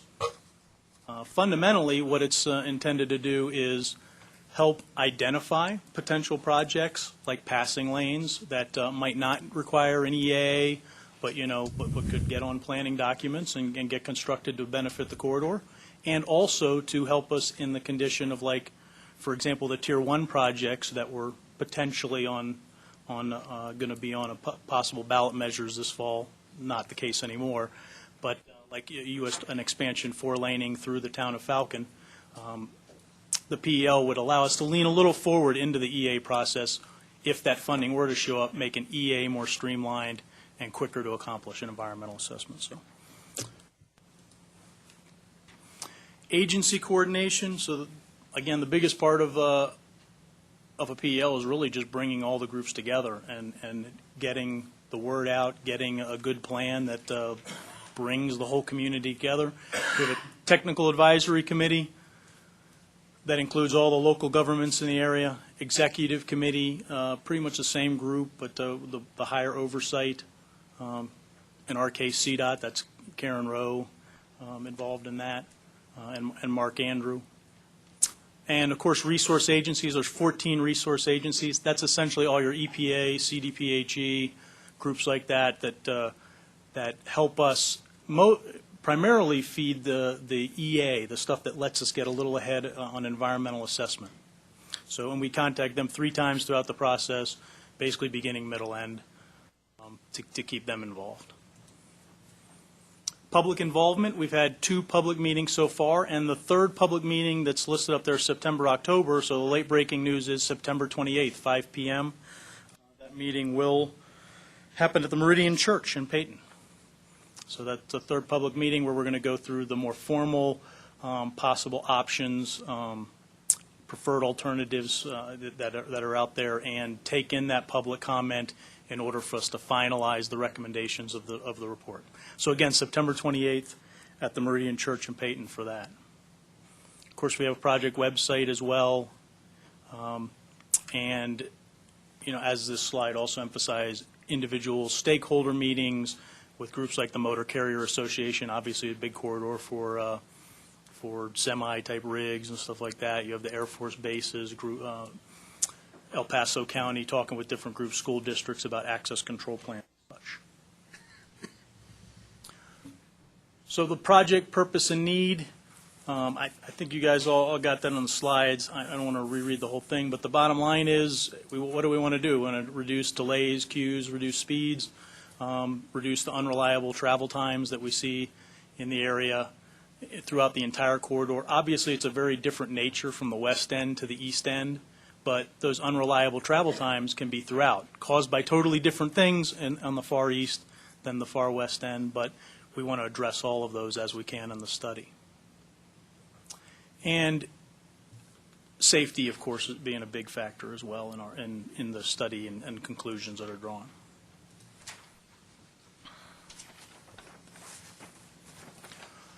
Project goals. So a planning environmental linkage study, again, you have the purpose and need. That's the really big picture stuff. Goals are those kind of like secondary considerations that we also want to make sure do not get forgotten. Supporting local and regional plans, avoiding and minimizing environmental impacts, balancing mobility, land use, economic development goes into the conversations you guys have had earlier today, even about infill and stuff like that. Accommodating growth in freight in the corridor, complementing the local community, accommodating multimodal connections, preserving the existing transportation system. So those are those kind of secondary but very valuable things we have to make sure to do as well in the study. Okay, so the meat of the PEL study is the actual developing of alternatives and screening them, evaluating them in an unbiased way that takes all of the considerations, all the different groups in. Level 1 screening is very qualitative. We've completed that last year. Level 2 screening completed this spring is more detailed, a little more detailed as far as actual quantifiable, what are the traffic impacts. Level 3 screening is where we're at right now. That's where we're going to draw the real final conclusions about should the road be 8-lane, 6-lane, 4-lane, interchanges, stuff like that, where, where would passing lanes be most valuable. Again, that's where we're going to get the valuable public feedback on the 28th and then finalize the process in the coming month or so. So just to run through real quick, again, nothing's been settled yet, but just to give you an idea of where we're at in the Level 3 process. On the far west end there, Powers to Constitution. Not surprisingly, 6-lane interchanges, for the planning window that we're using, what sort of traffic growth we're going to see, that's what we're going to need in the future. Constitution through Falcon, it's looking like, again, intersection improvements and probably at grade, not so much needing interchanges necessarily out to the 2040 window, but certainly 6-laning is probably what the study is looking to conclude as what's going to be needed in the future. Moving outside of Falcon, and this is where, again, so it's great to get the study and get those areas, where we know where an EA would need to go and get some idea of footprint and right-of-way and all that. But just as important are the conclusions this study is going to draw. In particular, you'll see here 2 lanes with new passing lanes. So here, as you go Falcon to Peyton and all of the segments to the east, that's really the meat of the recommendations is can we get leaning forward a little bit on locating where passing lanes would be that would benefit those facilities out there, reducing that unreliable travel time when someone has to stop for a left turner for an inordinate amount of time for being a relatively rural facility. So Peyton to Calhan, again, you can see the primary recommendations involve new passing lanes, and Calhan to Rama as well. So other elements that are under consideration, we're certainly looking for as much feedback as possible, again, during the public meeting on the 28th. It's not all about just pavement, right? Enhanced signal. Just talking with our consultant project engineer, David Evans and Associates, is our consultant who's running this study. The primary ones in these lists that are travel or information type things, variable message signs, dynamic speed limit kind of things, actually dynamic speed limit goes into kind of the travel demand management, right? TDM kind of phrase. Those types of things I think are also going to be probably part of the emphasis of what our study conclusions recommend for the corridor. Carpool, ride stuff, multimodal facility benefits, things like that. All right, so hopefully I've given you a decent idea of where we've progressed so far. The next steps in the process are getting through the public meeting, formalizing the Level 3 recommendations, and publishing the actual study itself. But that's really not where the process totally ends. We're definitely looking at moving into a second task order. We're going to look at access control plan. There's currently a good access control plan that gets through Peyton area, but we want to continue that all the way to the El Paso County boundary. We've seen the local agencies have all shown pretty solid support that they'd like to see that. And also leaning forward again on just overall design on the corridor, trying to locate exactly where those passing lanes might be. Again, putting ourselves in a good position that if funding becomes available, whether it's 4-laning the section through Falcon or whether it's passing lanes for safety, that we could implement them as rapidly as possible. I'm open to any questions or anything like that. I probably should have said ahead of time that I would have welcomed them throughout, but you guys don't seem shy. Any questions, comments? Anyways. Commissioner Steen. I'd be curious to how Schriever and Pete would assess their ability to input into this plan. And what did that look like, and what did you think? Because we're serving CO94 corridor, and any sense of your ability to comment on the plan? John Doucette, Peterson Air Force Base. I don't have any firsthand knowledge of our input into this plan, but we'll get back to you on it. Yeah, no, and I mean, I'm definitely open to, definitely we have, just recently we've had some stakeholder So I have in my emails and notes from the meeting that happened with the base. I know there's been Okay. discussions of certain, some stuff is a little more pie in the sky. Hey, can you guys, can we change times? People need to show up. But other things, from even the trail system, possible bike paths going from Falcon all the way down parallel to 24, I know was part of the discussion with your representatives. So. Okay, great. But I'm definitely And, interested. all right, Nate Could Harris you- from Schriever. And again, I'm not personally tracking any of that exchange, but maybe it has happened through our engineering squadron. If you guys have received any feedback, I'm not tracking it. I'd have to look into the Schriever one. I don't have off the top of my head whether we met too much or. Well, I noticed in the briefing that you highlighted Air Force bases as being part of your linkage, so I know it's in there. And There's of the course, air- I'll take the there's the opportunity to continue to plug a similar study for 94. Just that needs to be taken a look at too at some point. Resource agencies, include all the metro districts, the airport out there. Okay. Quick question, Mr. Yes, sir. Chair. Commissioner Scott. Scott, Commissioner. So how does this study fit into the joint land use study, which I guess will be completed this fall? Well, I don't know that there's a direct linkage. It does as address a first transportation as start well, of- right? I'm sorry? It does address transportation as well, right? The JLUs, yeah. And I'll let you know that we've scheduled a JLUs update for next month. But the question is pertinent. Yeah, I know from the development standpoint, early on last year, it was a big part of the process to get the whole land use stuff in there with that Banning Lewis Ranch and different stuff like that. Our team worked with the city, pretty extensively over a little period initially to try to make sure we were targeting the right numbers, the right, development plans. We had a question at the TAC meeting about the Banning Lewis Parkway. Those types of improvements are contemplated, are included. The traffic that those would bring in are part of the study look. But I don't know if that fully Commissioner answers Littleton? Thank you. Have you brought in the HPA into this and had presentations to the Home Builders Association, to HPA, to see what developments they might have in the future? I'm sure you've been working with our development department in El Paso County, but the HPA as well. Not any direct that I'm Might be aware worth of. having a meeting with the HPA to kind of see what development plans they might have in the future that they're contemplating that have not yet been brought to our attention in the county.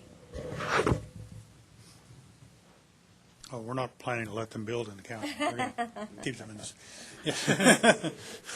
Alrighty then. Yes, Director? This is Karen Rowe from CDOT. So as part of our Executive Oversight Committee meeting, I do have the notes from that, and then we met, it says they met with the Air Force bases on June 6th. There's a representative from Peterson as well as Schriever.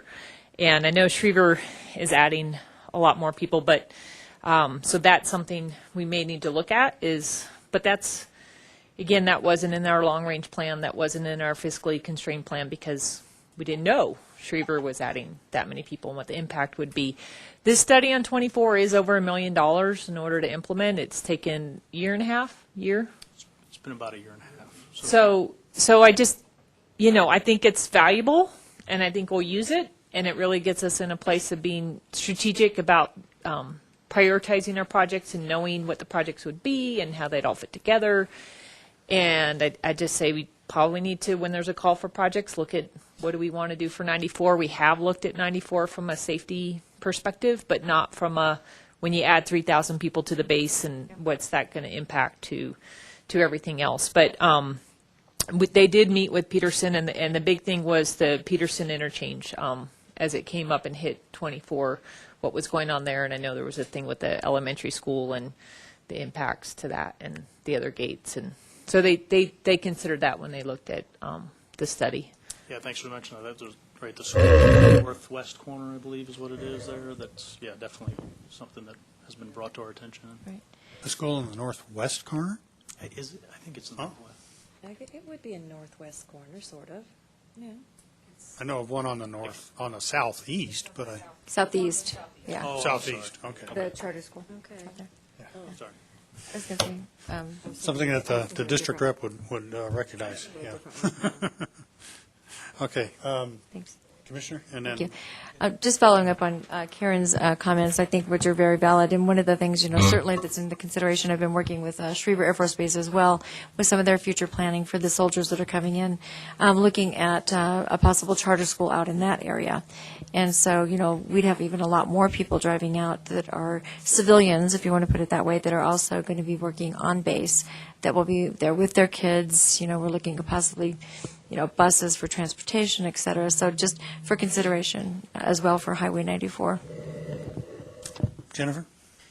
Jennifer Irvin, County Engineer. I just wanted to mention, we started this, we pushed for this, and trying to make sure that we were planning ahead.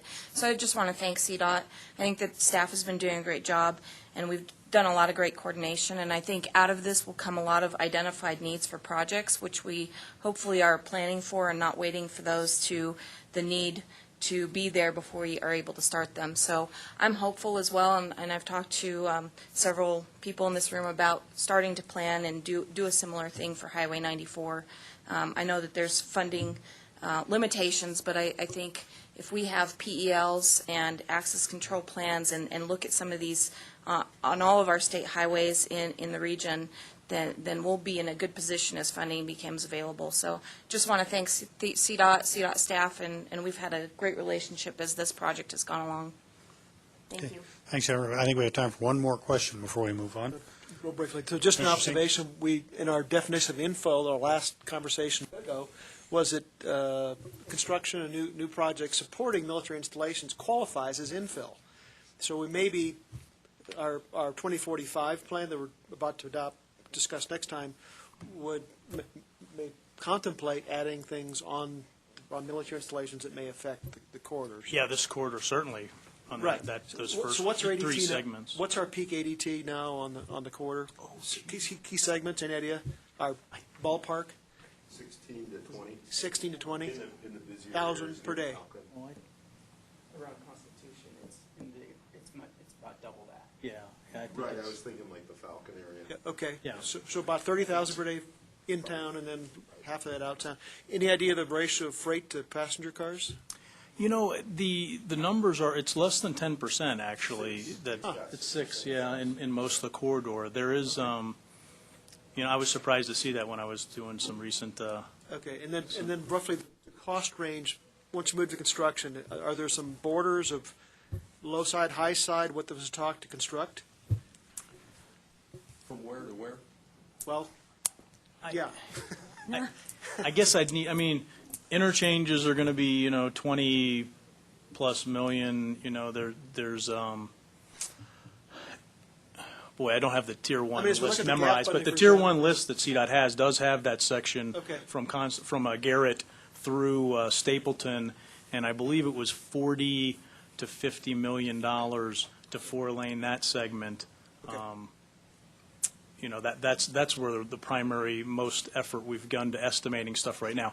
Since we're not at level 3 yet, we haven't moved into that next step of really looking at it in a little. We've been more right-of-way impact oriented than getting estimates so far. But I think you'd be talking about 40 to 50 million to get a 4-lane through Falcon, for example. I mean, we're talking about the entire PEL? I mean, if you. No, absolutely not. Again, that's that one segment, so now you have 2 more passing lanes that are right now looking like they would be in the recommendations. I mean, the actual improvements through Calhan to, some of those are basically there already, right? But putting in a median and, curb and sidewalk, formalizing some of that. Not there yet. I mean, each of those could be 5 million, each. I mean, I would say that the recommendations for the corridor, there's relatively good shoulders out there, unlike maybe Powers Boulevard and all has in places. But, I mean, I would certainly say in total, you're, from a rough thing, about $75 million, would get the passing lanes and the basic stuff. Now, no interchanges. It's not interchanges, right? So every interchange is different. Constitution, 94, improvements, that each of those would be another 20 million, if you just wanted me to throw a number Just trying to out look there. for, I mean, the gap is, 290 to 590, I think, that big section there. Really, it's wide curbs on our estimates, but just look for order of magnitude. Thank you. Okay? Thank you. Is that it? Yeah, we'll close this one off. All right, well, just like to say one last thing. Go Army, beat Air Force, beat Navy.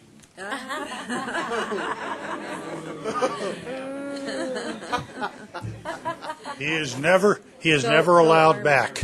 Air Force beat Navy. Okay, we've been at this for an hour and a half, and we'll take a abbreviated 5-minute break Oh, wonderful. and race back here and wrap up.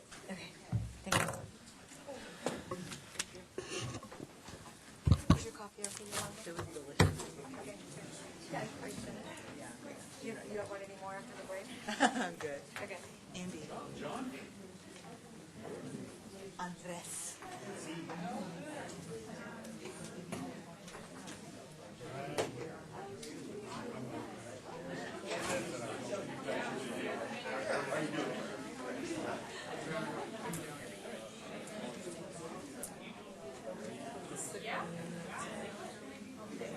Definitely take the advantage of getting us here.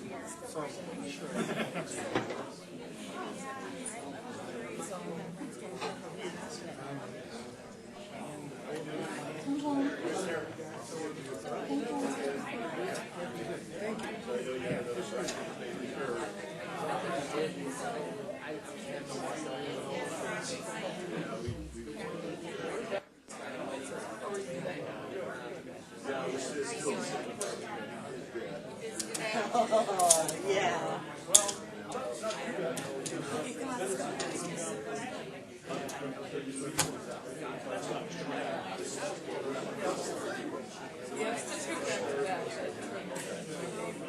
Woke up So pretty hold quick. on, right? Yeah. Yeah, because he heard my stick.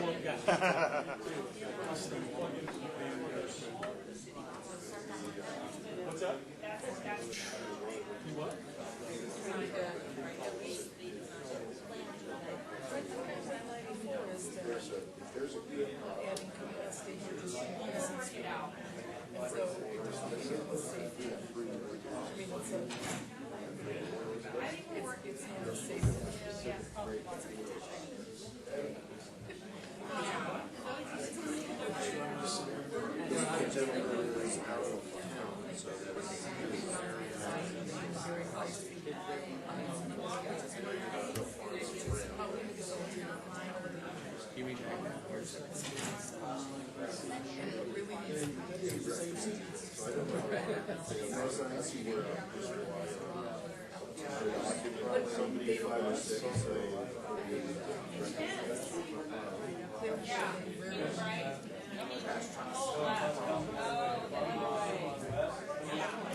Very first time, second time, a long time, I mean, 4 years ago now. You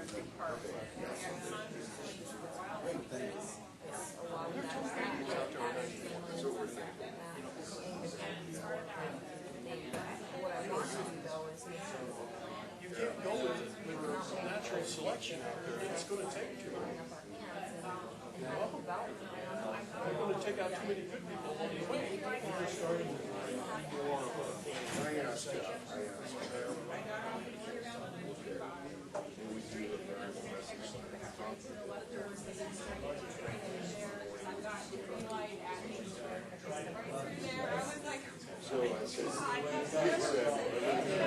And so still acting executive director, that you're in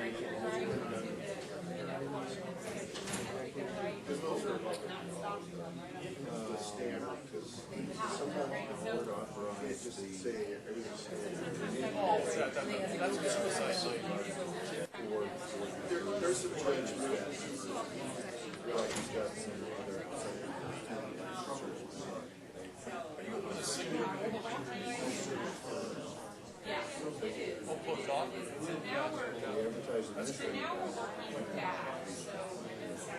So one of the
I'm trying to, I recognize 94 is not anytime soon, but I want them to know that 5 years from now, we say that we have that in mind.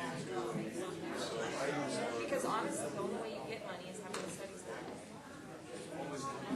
Change of responsibility large for you? Yeah. Yes, it Honestly. was. It is. Some evenings, weekends. Stress level. Don't shoot.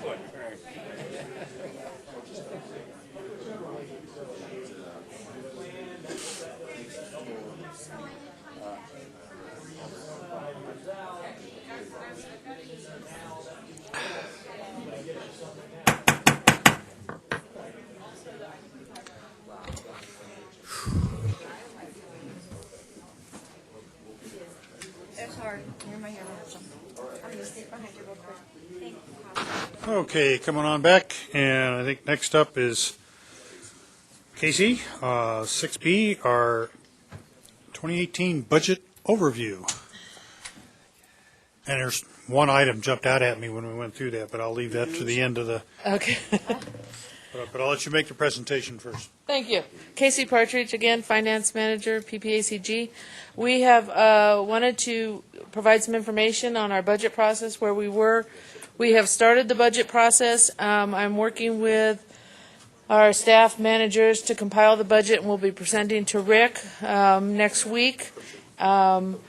We are, some of the noteworthy or changes or things that we're looking at in the budget for 2018 is our current joint land use study grant ends on March 31st of 2018. We have been in communications with our connection with the DOD, and we are budgeting a new Department of Defense grant, because we've heard that we were going to be eligible and probably highly likely to get a new one. So we will be budgeting for that in 2018. The Area Agency on Aging, the award has decreased about 0.4%, not anything major. We had some additional funding that we received in 2017 that we will not be receiving in 2018.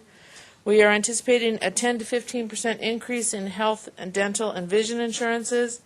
And we've been told to anticipate a 20% increase in our commercial property insurance for 2018. We are anticipating budgeting for a strategic plan, ADA compliance, microphones for the boardroom, and some parking lot repairs. And we are budgeting to increase some staff salaries to the minimum of the salary range as per our recent Mountain States salary survey. I have also included in your packet a allocation for dues for the 2018 budget by member government, so that you can take those back to your governments, your organizations, your member, whatever you want to call them, I can. boards. We are not requesting any increase in dues. However, there is some reallocation. We used the latest 2016 assessed valuation by cities and counties, and so that has changed some of the allocation slightly. The largest change was an increase of $438, and there have been changes of $1 for some of the cities, plus or minus. Any questions? Any questions? I'll make one comment. One of the things that jumped out at me was the microphones for the boardroom. These are really awesome microphones. They work really, really well, better than most in any place else. However, the FCC has stolen our frequency, and so we will have new microphones with cables all over the place sometime later this year. And I'd make a snide comment about the feds driving local unfunded mandates, but I'll refrain from doing that. Right now, the cost we're getting is around $20,000 to change the microphones for the boardroom. Just the microphone? Yes. Well, that's the whole system that drives it. Cables and everything, spider's nest. But, yeah, I was going, what the heck is that? And that's the FCC. We can thank the FCC for stealing our frequency. I'll make my comment off microphone. Okay. Yeah, my comment was rather restrained here at this point. Anyway, any other further comments, questions? Thank you. Thank you. PPACG Employee Handbook Update. Barb?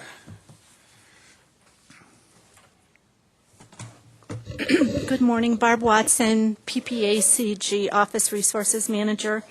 I sent out an item on Saturday regarding the employee handbook, and it included the document, and it's a very messy redlined version. I apologize for that, but I think it's important for you all to know the comments and the changes that are being made. All the details are in the memo that was in your board packet as well. I have very few copies of the handbook if anyone would like it. Otherwise, I'll answer any questions. And this will come back to us for action next month. Right. I'm hoping that it can be approved next month. If you have any comments that you'd like to send me, I can research any things that need to be researched and have it ready for next month. Okay? Yes, Commissioner Lewis. Thank you, Mr. Chairman. In looking at updating the employee handbook, I don't know, is there going to be anything in there that is going to be, I guess, cause concern or need to be updated again once we have a new executive director in place? Well, my question is, should we table this till after we get a new executive director in place to then have them go through that with the employees to see if there's any further modifications? Councilwoman Thompson. So the handbook had not been updated since '05. There's just been a few changes in employee guidelines and things since '05. We really wanted to get it updated as quickly as possible. We were trying to have this done months ago, but the bylaws just took a lot longer, and we decided to table the handbook and not be trying to struggle through two at the same time. We knew there might be some small changes that the new executive director might like to make to it, but we wanted to get the majority of things up to today's standards from 2005. EEOC stuff and different things that were really outdated. Okay. So it's my understanding then once this is updated, should we continue to do that this fall, that then there's no timeline on it that it could, is this not for an employee handbook for 3 years or 5 years? It could be updated again? Yes. It's recommended that employee handbooks be reviewed every 3 to 5 years, every 2 to 3 to 5 years. So maybe we'll put that sooner than later. Right. Yeah. We just wanted to not make it such a huge project for that person to have to take on. And Mountain Metro States and the staff have spent a ton of time updating it to where we need to be today. Okay. Well, I feel comfortable if there's no stipulation in it that requires that it stay in place for 3 years or more. So. No. We kind of assumed there might be some minor changes come along. Yeah. I was afraid if we didn't update it, any candidate would run screaming for the hills. Trustee Smith. Thank you, Mr. Chairman. There is language in there that we can update it as necessary. All right. Okay. So as it's an information item, homework for us all for the next month, and come back with any other comments. Questions? Oh, you want a copy? Okay. Moving on to the reports. We're going to take most of these by exception, if anybody has a question on them. But some of them we definitely have to have a few information. Southwest Chief Commission update, I don't believe we have any representative here today. Seeing none.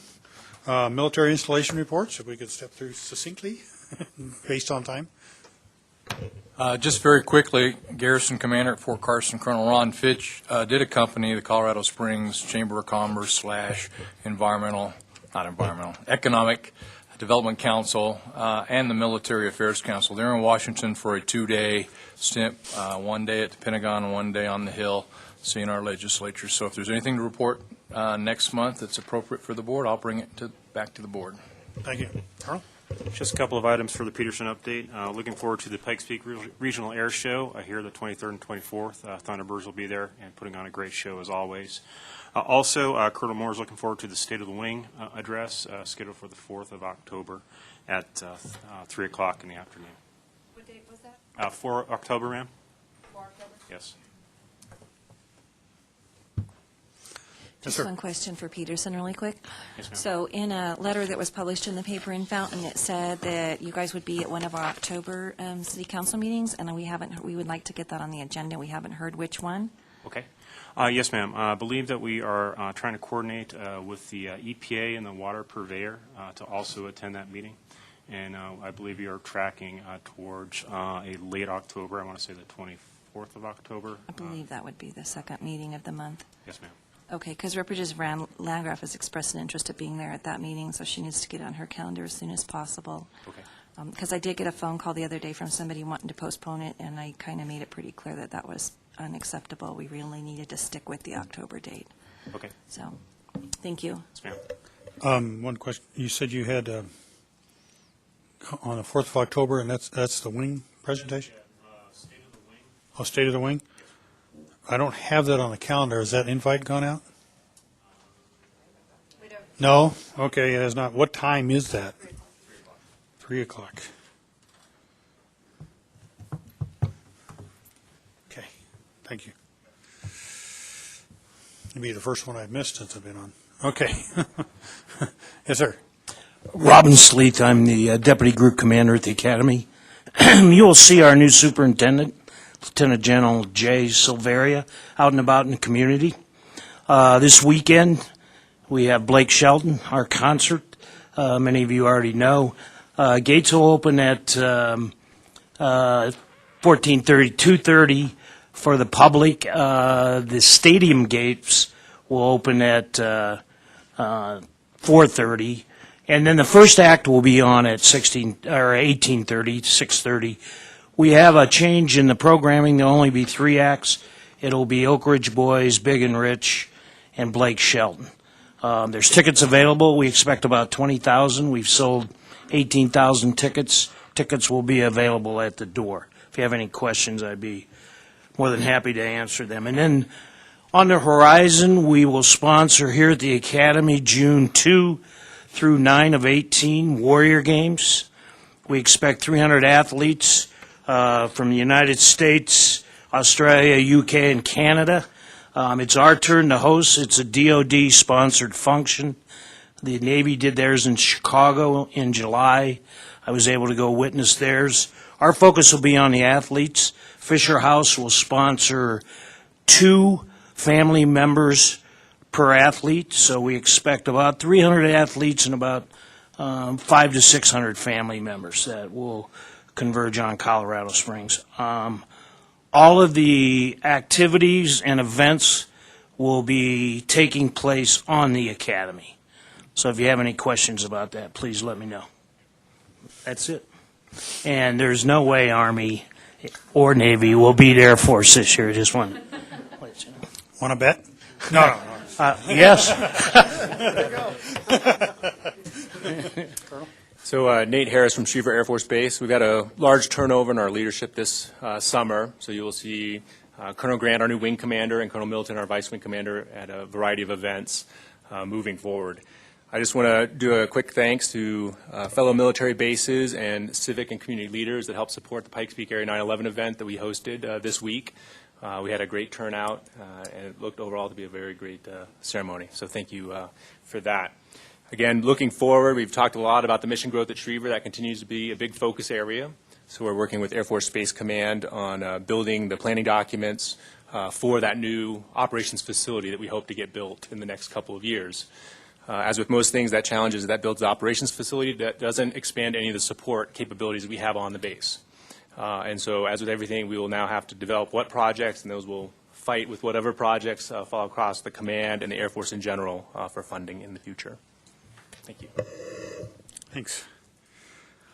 Okay, this one's a information brief. It was given to us at the stack, and I think is very important that you all hear this. CDHP Volkswagen Diesel Emissions Settlement Beneficiary Plan. Hi. Let me know if you can't hear me. My name's Christine Hofler, and I'm with the Air Pollution Control Division with the state of Colorado, the Colorado Department of Public Health. And I'll just give a real quick briefing on this. The settlement, I won't go too much into detail about the background. I think you're probably all mostly familiar with the scandal that happened with VW cars. This presentation is mostly for our beneficiary mitigation plan. But just to give a little bit of a background, there were 3 parts to the settlement. It was the buyback program, which you probably can't see this. I took this picture off of the internet. It's actually a lot down here somewhere. I'm sure some of you have seen it. Full of cars, yeah. Yeah. So the buyback program, the Electrify America, which is Volkswagen, it's just their part to put in zero-emission stations throughout the nation. And then the part that we're dealing with is the Environmental Mitigation Plan, which is going to give Colorado around $68 million to give funding for specific projects. And that $68 million was determined upon by the number of vehicles that were registered in Colorado. So with the trust, it actually sets specific terms as to what we can fund. The terms allow us to spend the $68.7 million to distribute to public and private entities, and there's specific caps that we can give. For government agencies, it's a higher cap. Most of the time, it's actually 100%. Otherwise, other public or private entities have to pay an incremental cost for funding. The trust allows us to spend the money up from 3 years to 10 years. So we have to have the funds spent within 10 years. If we don't spend it within 10 years, we have to return it to the trust fund. And then we have to report on all the funding we do, each project that we fund. The trust also allows the state to specifically define what funds and projects we're going to fund. And then the trustee approves our funding requests. It sets specific eligible projects. So mostly it's Class 8 large vehicles, heavy-duty vehicles, transit buses, school buses, airport ground support equipment. And these are all usually, diesel vehicles that are going to be switched to either natural gas or electric. It also lets us spend up to 15% for the zero-emission supply chain and allows us to use 15% for admin costs. The milestones of the trust are really based upon this trust effective date. And this is the date we're waiting still for to be set. We have no funds yet and nothing's been approved, and everything is based upon this actual trust effective date. This was actually supposed to be set back in January of this year, and it's been taking that long for the trust to finalize everything. We're thinking it's probably going to happen within the next month or two, hopefully. Because once that data set, that really gets the ball rolling, and then we can submit our certification for Colorado to be a beneficiary of those funds. And then they also require us to submit the beneficiary mitigation plan, and the trust has to approve that prior to us funding any projects. And if that all goes soon, we're hoping that we'll actually be getting funds by early 2018, or at least the spring of 2018. So with the beneficiary mitigation plan, the Colorado Department of Public Health has been working with CDOT, the Regional Air Quality Council, and the Colorado Energy Office to develop this plan. The plan overall goal is to maximize air quality benefits, reduce NOx emissions, and then catalyze the ZEV, the zero-emission vehicles, use the highest percent we can, the 15% for that out of the funds. We also want to distribute it as quick as possible, hopefully getting these funds done within 5 years. And then we also want to look at benefiting disproportionate areas of impact in EJ areas. So with that, our plan was actually put out for public comment on August 28th. So, Monday, we're having a meeting at the Colorado Department of Public Health headquarters on the plan. So public comment can be submitted anytime up to October 13th. In our plan, we decided to allocate funds in chunks. So we're looking at using existing programs to make this a smooth process. We have Alt Fuels Colorado already set up with the Regional Air Quality Council. So we're looking at putting $18 million initially into that portion of the funds to fund trucks and bus replacements for alternative fuels. And then we're looking at $18 million for transit buses to also either electrify those buses or make them alternative fuels. And that part of it will be run by CDOT. They have existing programs they already have set up too that will hopefully make this process a little bit smoother. Part of the other money, we're looking at what's called the DARA option. That's the Diesel Emission Reduction Act. And we're looking at putting $5 million into that. And then again, the $10.3 million for EV charging stations throughout the state. Part of the funds we're leaving to the side, we're calling it flex funds, to kind of just see how these programs are going and who ends up applying for these. So if we're getting a good response, we can delve all those into the existing funds we have set up, programs we have set up. And when we're talking about disproportionate areas that we're looking at funding, we're talking about ozone non-attainment areas, and then locations of where the Volkswagens were sold. So that's this map here. You can see all the spots, and I think there were 13% of them were sold in El Paso County. Environmental justice areas, and then we'll most likely fund most of these, look at funding projects where these locations are at, but at this time we're making the funds available throughout the state. We're not saying it's only the ozone non-attainment area.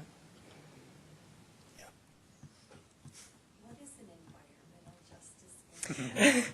We get that question a lot. I had to actually look up the definition. And let's see. I in fact, asked that question at the stack. Oh, yes. And that's why I looked it up. Yeah, you did? There actually is a specific definition, and I think the EPA said it. But basically, it's areas where 20% of the people living there are in poverty, and 30% of them are minorities. So we do have tools to actually look up those areas. It's called EJ Screen. It's an EPA environmental tool where we look at these areas. But so again, that's just that doesn't actually translate to environmental justice, but it's low income. Yeah. Yeah. Well, that's That was, yeah, that was asked at the STAC when they presented this. It is, And which is kind of really, when you get down to it, there is an environmental part to it. It's just basically, defining it that way. So what's done when that area is defined for the environment? I mean, how does the money impact those areas that are identified as? So we will be we'll probably mostly be doing just more outreach to those areas. It doesn't necessarily mean the money is going to be funneled just through those areas.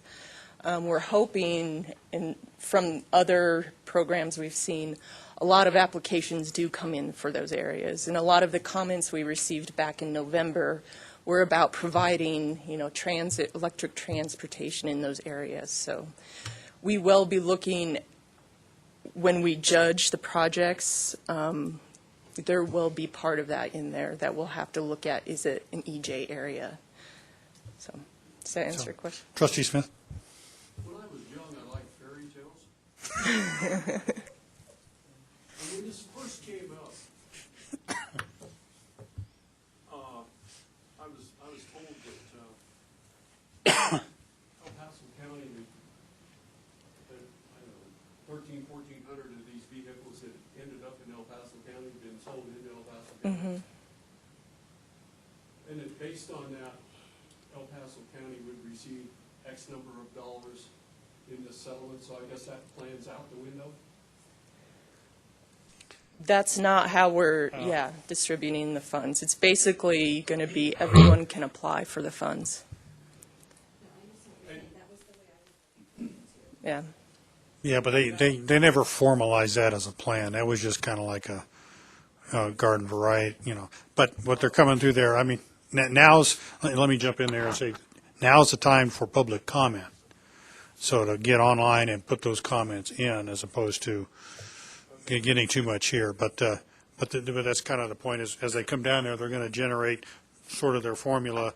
And if you're in one of these economically depressed areas, you get more points towards your project, kind of a thing. Go ahead. Now,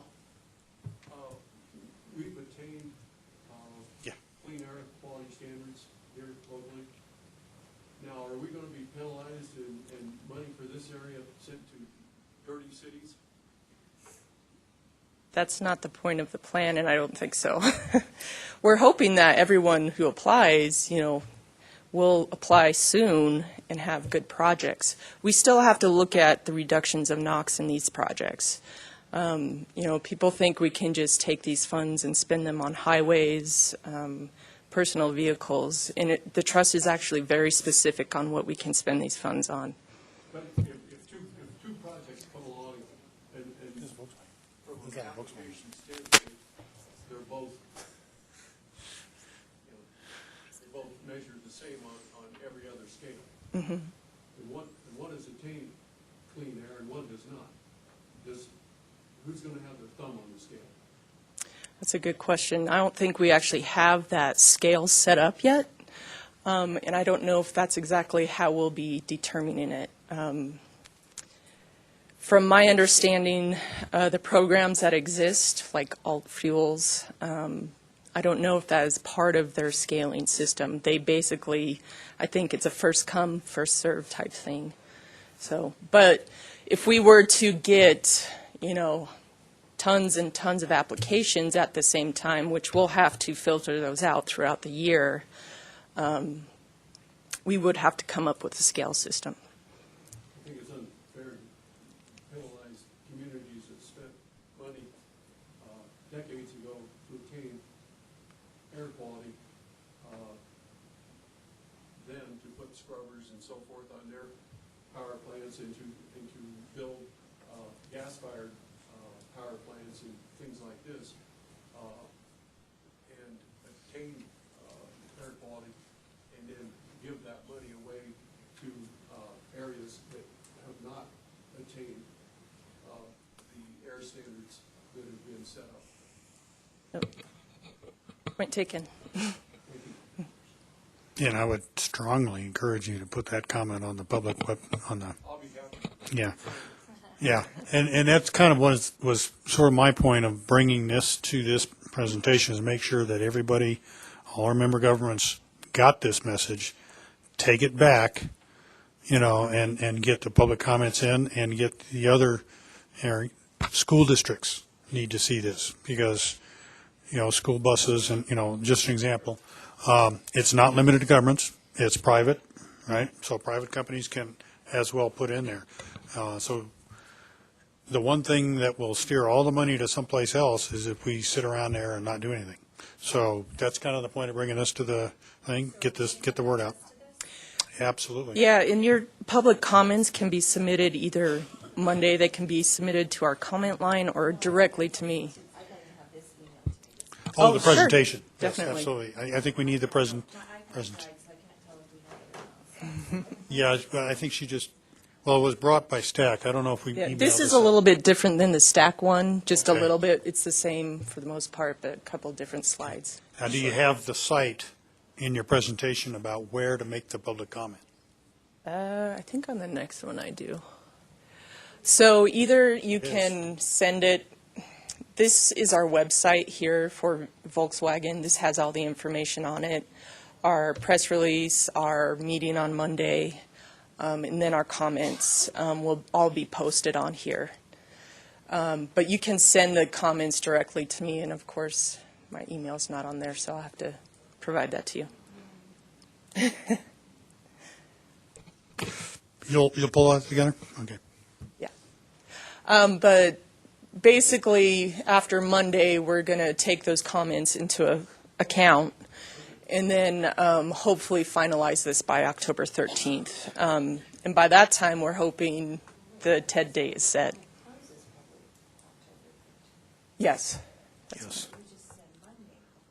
That's for the public comment meeting, just for people to come and verbally give their public comments and to also see another presentation. So I think we actually might have a call-in number for that if you can attend, so I can send that number as well if you want to listen to the public comment meeting. It's slated from 2 to 5. Okay. All right. Oops. All right. Thank you. Thank you very much. Appreciate it. Okay, taking some of these by exception, executive director's report you have in your packet. Did you have anything you want to highlight or any questions? Any questions? The one comment would be that we're planning to have a group photo of the board at your October meeting. We'll send out an email reminder, but please put that on your calendar for a group photo at the October 11 meeting. Okay. Transportation Advisory Committee, you have the report in your packet. Any questions, comments, any particular thing that the TAC wants to highlight? Seeing none. Same for the Community Advisory Committee. Questions, comments? Nope. Regional Advisory Council? No. CDOT monthly update? Get you 10 minutes. I'll be very brief. Mark Andrew, Program Engineer for CDOT. Just a couple things to highlight. The US 24 PEL public meeting is scheduled for September 28th at the Meridian Church in Peyton, and John Hall didn't mention that, so please come out for that. The I-25 PEL study, brief schedule on that. We're looking at wrapping that up in May next year. And then we're also at the same time starting the NEPA document for the GAP project. So that one should wrap up around January 2019. And we'll go right into design, and hopefully the money will come shortly thereafter. But the plan is to have the PEL wrapped up and then follow the environmental clearance, which will, once completed, get us into final design, and if we need to buy some right-of-way, we can start doing that and get us to construction. So I don't. I'll, it's usually in the evening. 5 to 7. Thank you. 5 to 7. And then we also have 2 public meetings coming up for the I-25 PEL. one in Colorado Springs on the 26th or 24th, and the 26th in Douglas County. And there was a flyer, I think, that went out to all PPACG staff on that. So if there's any questions, you can go to the website, the C.PEL website on that. On the I-25 PEL, again, we're working on starting the NEPA process, but we're also looking at a revenue and tolling study. We're kicking that off this fall, and we're doing the final screening and design concepts for that project. So if the board would like an update later in the year on that, we wrap up the PEL, we can do that. That's it for PEL studies. Real quick, I wanted to highlight a project that we're likely to advertise this fall is the Rock Rimmon Interchange project, which is really an asset management project to seal the concrete decks and extend the life of those concrete decks. But in doing so, we're also looking at improving the ride and repairing the expansion devices as well. So it'll be a pretty complex job. We plan to keep 3 lanes open at all times on I-25, except at night, but very similar to Cimarron, where we'll probably have a lot of night work and lane shifting and things like that. So advertise in December likely, and construction in the spring, and it'll last us about a year to fix those series of bridges. And then for the I-25 Cimarron project, Dave, I don't know if you want to give a brief update on status. We are looking at a ribbon cutting on October 26th. We're looking at having the governor attend that. That's not confirmed yet. And so invites will go out on that. Public is welcome on that. So, Dave, real quick, anything on Cimarron? October 26th at 1 o'clock is the tentative date for that, and we remain on budget, on schedule. We will complete the improvements this fall. You'll start seeing final sign striping completed next week or two, save for Colorado Avenue bridge repairs. And the Colorado bridge repairs will take us in through latter part of October. But if there are not questions. Okay, seeing no questions? All right. Executive Director Search Committee update? Just quickly, the application window for that position closes tomorrow. To date, we've received 101 applications for that position from across the country. The next step by the Executive Search Committee is beginning on October 16th. We'll begin basing it, the consultant will narrow as 100 applications down to about 15 to 20. On the 16th of October, we'll narrow that further down to a list of finalists. And this board, on November 8th, will interview those lists of finalists during an interview process, during a regular board meeting, and make the vote on the final selection. So big day, red letter day for the executive director is November 8th. At this board meeting, we're still talking what that meeting might look like, what that process might look like, but we expect to have a director hired in November. With some travel time and negotiations, we expect to probably have him on the ground here after the first of the year. So questions on our director process? Yeah. Just for clarification, so people can also put it on their schedules. I believe it isn't the Monday, the 6th also of November, or is it Tuesday? That's a good point. We're meeting the night before, November 7th, Tuesday evening, in a social event. So you'll get to meet personally, spend some time over, probably not a cocktail, I don't know. I'm not sure I haven't said that. Yeah, maybe, I don't know. I'm choosing cocktails. But to meet the candidates and their guest in some type of social environment, conversation, follow the next day on the 8th with that final vote. So you get a chance to interact with them personally prior to the vote the following day. And then just for point of clarification too, because some of the parameters changed and job description and the flyer was put out, all of the people who were the original applicants were also asked to resubmit, and so their names are also in the pool should they have chosen to resubmit. 7th in the evening, we expect. Yep. A Tuesday evening, the 7th. That happens to be election day as well. Oh, yeah. Yeah. The 8th would be our regular board meeting. 9 a.m. right back here in a regular November board meeting. All right. No, Fountain was going to cancel the election, and so kind of automatically got reelected, and so I didn't put anything on my calendar past November because I didn't want to jinx this. Oh. So, we don't have anything on there yet. Well, yeah, and just to specify, the public announcement and the public stuff is all per state law, just so you understand. We're Yeah. following that very carefully. Yeah, and we are required by law, just to clarify, that by name list of our finalists in the public space. So that'll be public knowledge.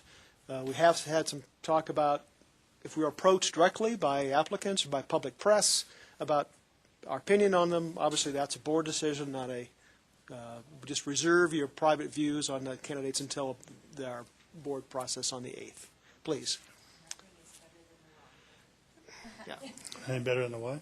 Nothing's better than the wrong thing. Oh, than the wrong thing, yeah. Okay, any questions? Stack, if there's any questions on the stack, we weren't going to make a presentation here.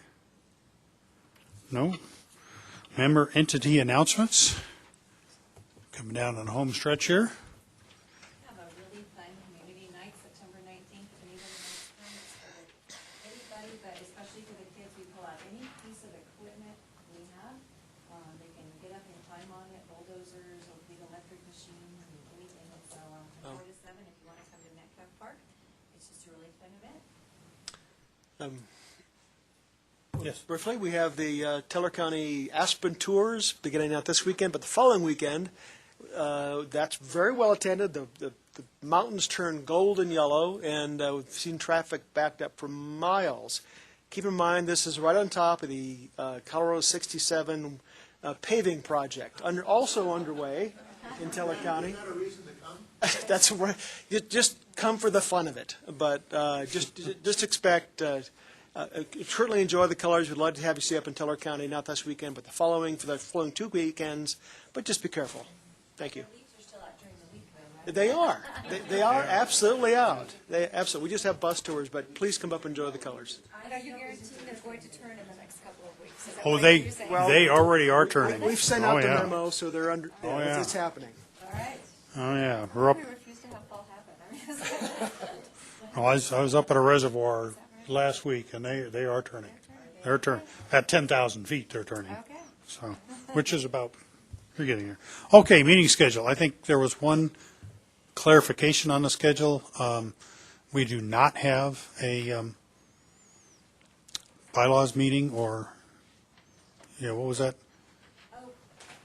Months ago, I had gotten a tentative thing for this Friday that we might be hopefully interviewing candidates for this Friday, so I still had it on my calendar. Oh, at 3. Okay, it was me. And I Okay. wanted to make sure nobody else had it on their calendar and showed up at 3 on Friday, because obviously we're doing it in November, right? Right.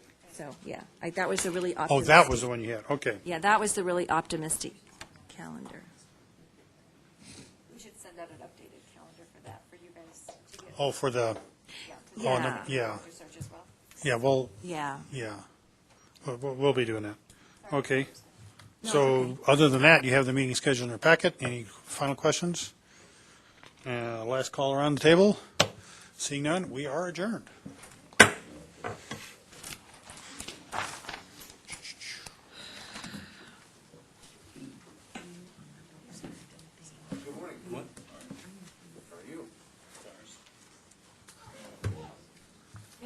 Hey, what's up?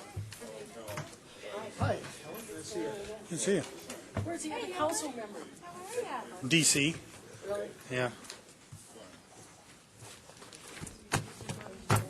So you just made it so it's going to be up. They figured out a way to keep them ready, right? And so I'm sharing the meeting next Friday. Yeah, we don't. But that's what we figured out. Not me. They figured out. Once it happens.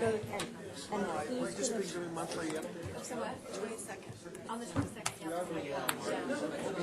All we can do is flood that. I have it on my calendar to be here. I know, but it just, Pretty fair. What's up? Or your comment. I don't think that just the amount of talk. Oh, okay. That's RTA. What's the process? That's, Set up our. What it's going to look like. Right. Well, our screening criteria for moving from. For what? For our grading criteria, our matrix, we talked about. The city hall? You know. Not city, yeah, we just need to make sure that it's. Oh, and administration, yeah. We understand the Yeah, process. no argument there. Any questions, how are we going to? Yeah. What do we do if we have people who are video conferencing? So liberal.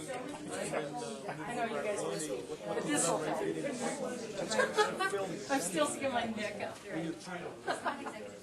Hi, it's good seeing No, you. it's just a public meeting. So by that time, obviously, our Public, the press will know. Press will know, oh, yeah. Yes. press would be here that day as Sure, well. sure. Okay. Absolutely. All right. Yeah. All right, so just kind of like process is what we're looking at there. Yeah. Process. Okay. All righty, sounds Okay, good, thank you. Who do thank you you. have now to? Well, that's where I'm going to take it. We have scheduled a train trip, narrow gauge. Oh, that was kind of one of the first things that got floated around, and the state went way off, and I've been, It's going to cut away when we can. We just discovered this, 6 months ago. Yeah, and you can like learn it about it. So, just out of curiosity, Joe, first we meet. well, that's one of the reasons, yeah, at the stand. In the 29th, Yeah. okay? Or do we meet on Friday the 29th? That one was a call-in. Okay. See, well, no, it's both. I mean, it's That's not interviews. both of them, it's either. Right? Oh, it's not, you have